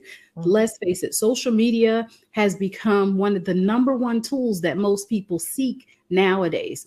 We spend hours and hours on social media in any given week. And so we have some tools that we can use, right? We can go online as well as different things that we can do that can help us to put our business out there and create the visibility. So in order for us to sometimes be successful, we now talk through what that process looks like. But those are the three main challenges that most of my clients experience. Interesting. What would you say is maybe one of the toughest lessons you have learned as a leader, as an entrepreneur? I will say the toughest lesson that I've learned is not to be afraid of failure. And so a lot of times, one of the things that we don't want to do is that we don't want to put ourselves out there. And I've learned through this whole process that if people cannot see you, if people cannot know, like, and trust you, they will not do business with you because they don't know you have a business. And so having a level of transparency, having a level of where you don't mind taking people on the journey with you has really been one of those things that I've embraced. And so I have literally fallen flat on my face, sometimes more times than I would care to count. However, it has allowed me to become stronger and be at the place where I can successfully and confidently say that I own multiple successful businesses. I couldn't say that at one point. I could say that I'm about to show up on this job and clock in at 9 o'clock and be there until they tell me that I can leave and like it. I remember those days, but now that I have the opportunity to help to impart wisdom into others, it gives me the greatest joy. And that is what helped me, though, to be able to overcome some of the challenges that I've had. Yes, just that ability to be resilient. And even though you go through hard times, you look at the failure as, okay, what did I learn from it? And grow from that, and being intentional. Those are some of the things I just heard you talk about, which is so important for us as entrepreneurs. You know, yes, we will fall, but that's not what's going to get us. We just have to pick ourselves up, brush ourselves off, and taking that first step on towards the journey, right? That's right. Because I'm sure you have a goal that you're heading towards, and so you're focused on getting there. Awesome. So who inspires you? So I will say that my mother inspires me. It wasn't really until I gotten older that I learned how much she really enforced the way that I think. I would say that when I was younger, I didn't realize that we were less fortunate and we were without. When I was growing up, I had the opportunity to go to some very nice high schools, I will say. I had the opportunity to go to college, even though we were poor, even though we were without. But my mom worked so hard to provide for us to where it wasn't until I got older that I really start to appreciate that. And when I look at her today, that she's such a great money manager, that it warms my heart. But I also look at those that are successful, that are out there, that are doing it as well as, like, I will say, the owner of the Black Business Network. I think that this is just really so amazing with being able to do this. But more importantly, I'm inspired by God, right? God, who Mhm. is the head of my life, Mhm. that he has given me the ability to create wealth. He has given me the ability to have wisdom, but better yet, an understanding. So I'm inspired a lot of times by those that are doing the work as well. Those are putting in the time to help others, because I realize that it's not about me. It's not about me, my children, my husband. It's not about any of that. It is how I can help others to get to where it is that they can get to. That is what inspires me even the more, because I realize just being able to see that transition in most people is worth it all. Yes. I'm just reading this book called Dare to Serve, and it's a Okay. powerful book about, you mentioned about serving others, and Mhm. that's what our purpose is. And as entrepreneurs, when we really focus on serving those that we're wanting, it's such a big difference, because as you mentioned again about people want to do business with people who they like and care, know, like, and care for them, right? And who they could trust. That's who they want to do business with. So what book are you reading? I'd love to hear what book you're reading. So currently I'm reading The 7 Money Rules for Life. It's by Mary Hunt. And I have, even from the first chapter, had the opportunity to get some good information from that, as well as I've been rereading another book that I just wrote. It's called Go F Yourself.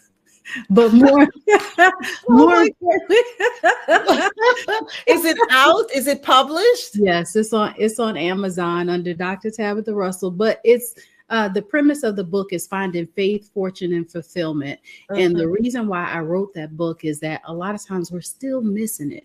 Like there's still some key components, some small nuggets, some small tweaks that we can do even in our own lives, where we can get to that fulfillment, that place that we say, okay, I'm good. I've really arrived. I'm helping people. I fortified my finances and all of that. But a lot of times I'll read several books at a time as well. That's me too. Someone was asking me, because someone asked me that question, and I said, wow, I'm reading 3 books, because, as a coach, I have to be reading what my clients are reading. That's right. And then, I'm reading for myself as well. They were dying laughing. They're like, how do you do that? That's I'm like, right. I do it. I do. I have one down here. I have one in the car, and then I have one that's my travel book. So it just really depends. I know, if you love reading. I mean, I don't know if this has happened to you before, but you have an audiobook, right? Yes. And you get to the garage and you sit there for a little bit until at least you get to the end of the chapter. Has that happened to you before? Yes, it has, for sure, because I believe in every day. One of my things that I do is I get up and I listen to something motivational every day after I do my devotional, after I journal just a little bit. I will read something that is motivating, so that way I get to set the course of my day. The tone. I believe in doing that. When I don't do that, sometimes I feel a little off, right? But yeah, I'll listen to sometimes a couple of different audiobooks as well. Yes, I'm right there with you, because I'm telling you, I just love reading myself, and even listening to audiobooks for sure. I even have an app where, even when I'm going to bed, I turn it on, so that just relaxes me and keeps me, as you say, in that kind of mode to set your tone for your night, your day. That's right. So yes. That's So what right. gives your life meaning? What gives you your life meaning?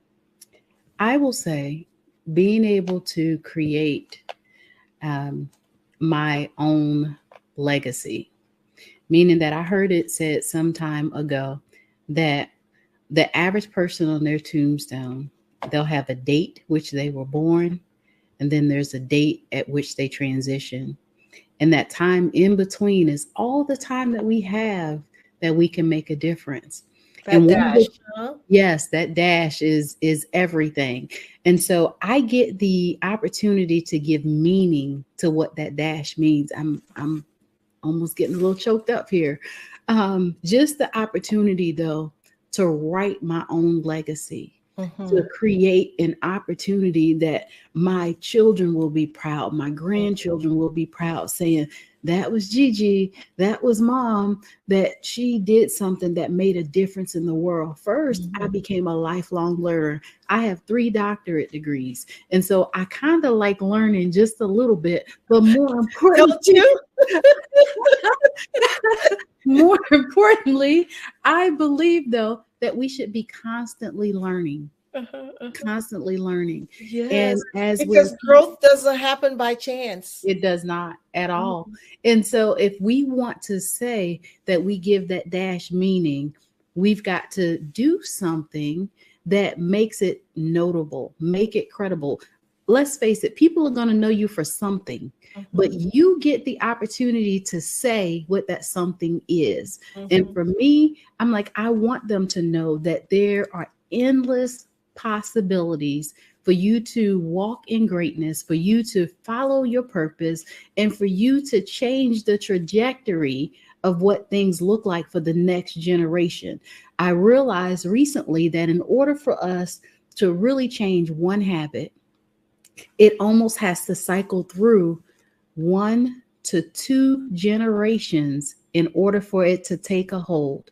So in order for that to, because I'm a financial coach, right? So for me, for the behaviors that I see that comes along with the limitations sometimes with people in their relationship to money, is that we've got to start it now. Like, it starts with us. And when we're raising our children, we can impart that into them. But unless it really takes hold, will it even reach their children? And so sometimes we have to go through those at least 2 to 3 cycles, meaning different generations, in order for it to change. So that's kind of where I get a lot of that from. Wow, you went really deep, Dr. Tabitha, because you think about it, you're talking about not success, but you're talking about significance and what the importance of leaving that legacy, so that your name will be remembered for decades to come, that's just so, wow. That's goosebump moment, when you talk about that stuff, because it's so important what we do with our life each and every day, just being, I say that word again, intentional with our lives, and creating that a life of significance. That's right. Believe it or not, being intentional has been the word for me this year. I am getting ready to embark on a summit that I'm doing. Matter of fact, this weekend, August 26th, it's called Powerful on Purpose. And when the Lord gave me the vision to do that, he said, first of all, build a table and they will come. He also said to be intentional about everything that you do. And the summit in itself is twofold. A lot of times we'll do a summit and it's empowerment, it's inspiration, or come out and hear another word. Well, no, I'm bringing some to the stage that have a story to tell that others need to hear, as well as those that are in the audience will receive what it was that they came there to get. So now you have the two sides connecting. This is where that collaboration over competition is really in action. But more importantly, being intentional about everything down to the last detail is how I believe that we're supposed to put this all together, how we're supposed to live, right?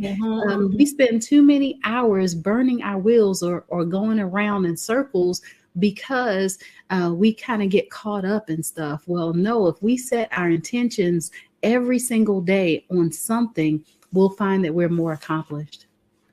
Wow. Wow. Wow. So what verb would you say best describe you? You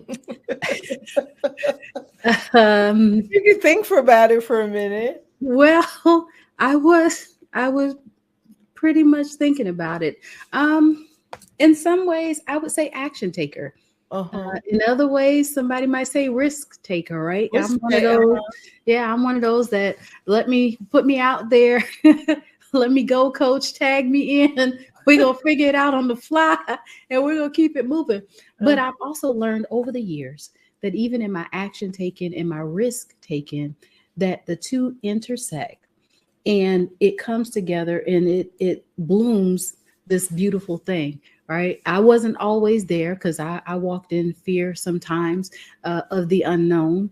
But now being an action taker has allowed me to overcome those fears, right? Like, how do we know true success if all we've seen was failure, if we hadn't seen failure? So I've learned how to put the two together. And in my action taking, faith without works is dead, right? So why not take action and find out how far you can go and how successful you can become through taking action? Mm-hmm. I think I know the answer to this question already, but what would you do if, say, for example, no one needed what you're offering? What would you do? What are some of the next choices you would do? So I would definitely help people with publishing. We just so happen to have Legacy Pioneers Publishing. That's a part of our umbrella. But I really love the opportunity to help people to share their story. This is how we create a legacy, is that you can put things now on paper that becomes immortal, right? Like, you put your works out there that people will be able to read it for generations to come. So I would definitely probably focus in that a little bit more if I didn't help people with wealth empowerment. Okay.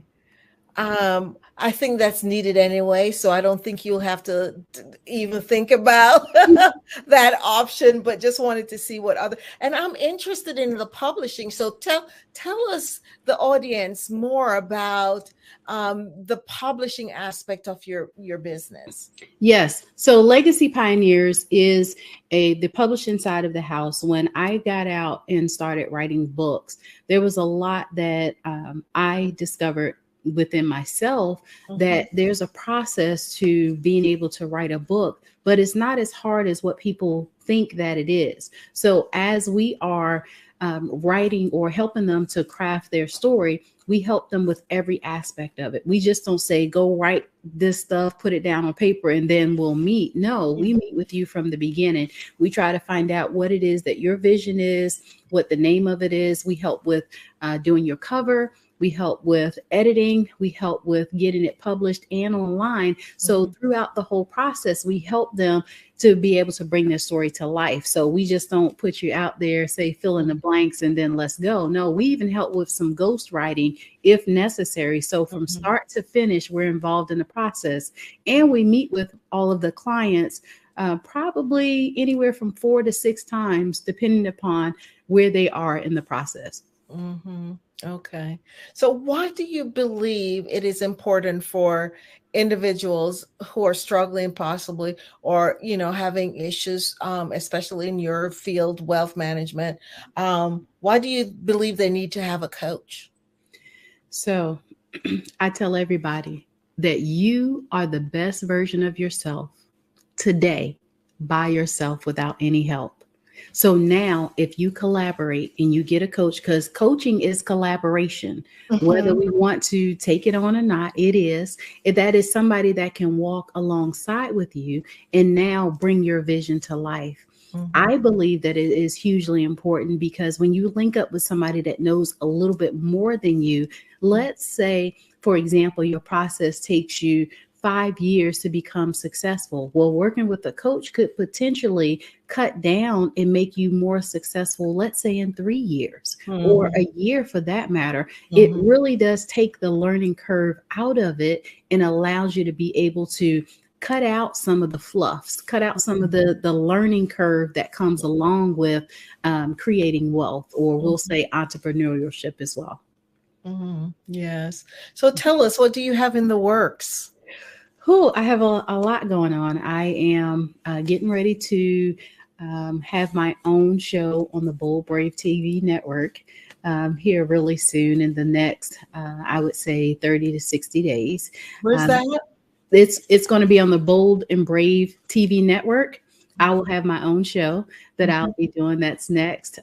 Also, I am starting a new coaching cycle for Next Level CEO that will start September the 11th, where I will work with entrepreneurs from around the country that already either are starting their platform or they're putting together their platform, and for us to be able to challenge them to now get out there in front of individuals. So those are two of my main projects that I do have going on right now. Oh, wow. Lots in the works. So tell us how we could get in contact with you. And so just go ahead and share your contact information with us. It has been such a wonderful pleasure to talk and get to learn more about your business. Thank you so much as well for being here on today. You can reach me at drtabitharussell.com, as well as on Facebook and Instagram. You can reach me at I am Dr. Tabitha, and on LinkedIn, you can reach me at Dr. Tabitha Russell. Okay, awesome. Thank you so much. Have a good rest of your evening. Genius is coming. Thank I'll you. see you on the other side. Thank you so much.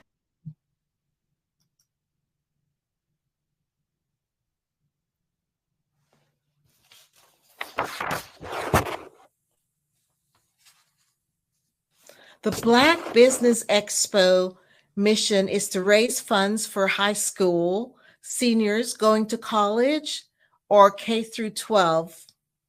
This expo is a fundraiser for students.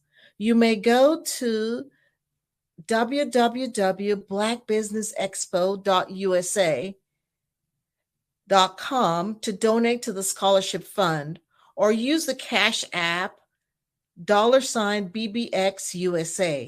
Our goal is to give laptops and up to $5,000 to 10 students. Students can register online at www.blackbusinessexpousa.com. Every dollar counts, so we want to remind you to donate to the scholarship fund.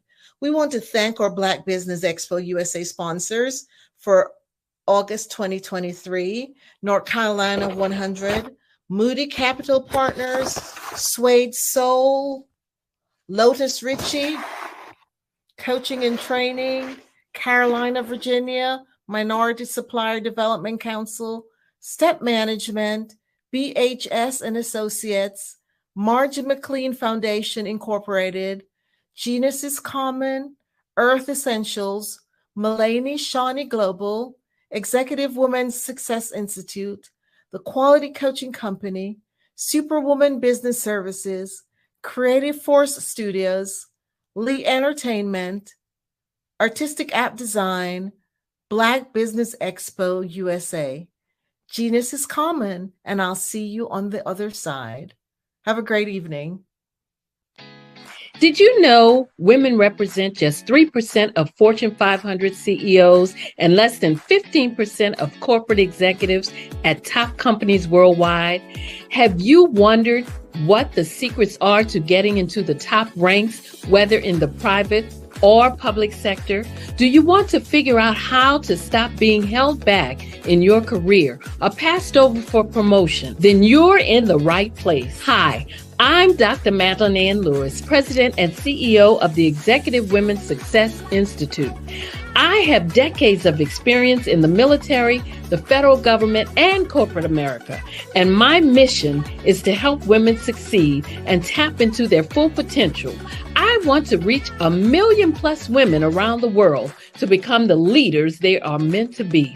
So if you want to move into a management or executive level position, or maybe you are a female veteran transitioning out of the military into business entrepreneurship, then reach out to the Executive Women's Success Institute at 301-693-3284. Let us get you on the fast track to success.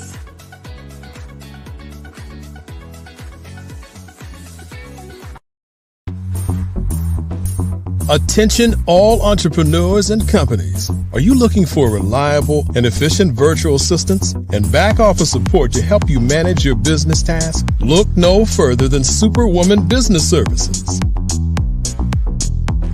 Our team of virtual assistants provides a full range of administrative support services, including operations management, social media marketing, and much more. We also offer website design services to help you create a professional online presence that reflects your unique brand. In addition to administrative support and website design, we offer business development and structuring services to help you grow your business and achieve your goals. We'll work closely with you to identify areas of improvement and develop a customized plan to help you reach your full potential. At Superwoman Business Services, we understand that running a business can be overwhelming and time-consuming. That's why we're here to help you fly high and achieve success. Our virtual assistants are highly skilled, experienced, and dedicated to providing you with the support you need to thrive. Come fly with us and take your business to new heights. Let us help you become the superhero entrepreneur you are meant to be.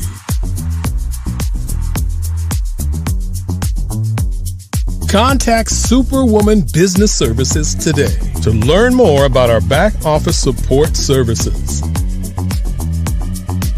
Come fly with us and take your business to new heights.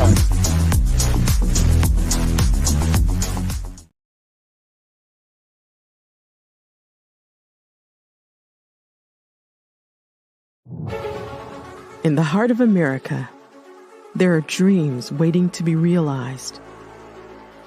Dreams of owning a home, creating a haven for families, and building a future. Yet, there are 13 million mortgage-ready home buyers and nearly 20 million renter households who have the credit and income to qualify for a mortgage but remain left out of the home buying process. These potential home buyers are in urban and rural America, where dreams should flourish.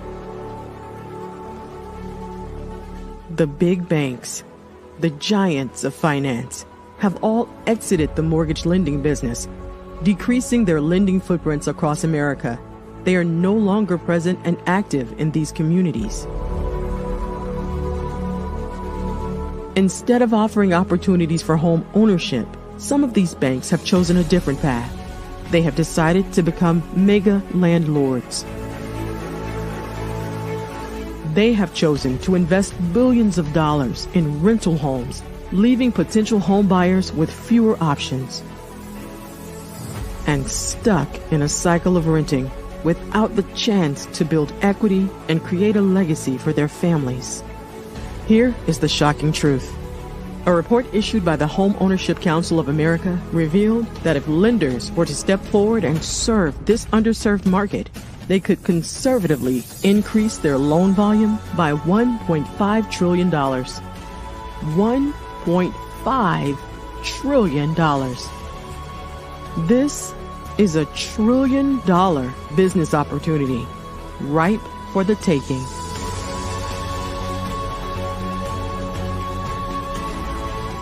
That's why I Have a Dream Home is here. We support the American dream of home ownership in urban and rural America.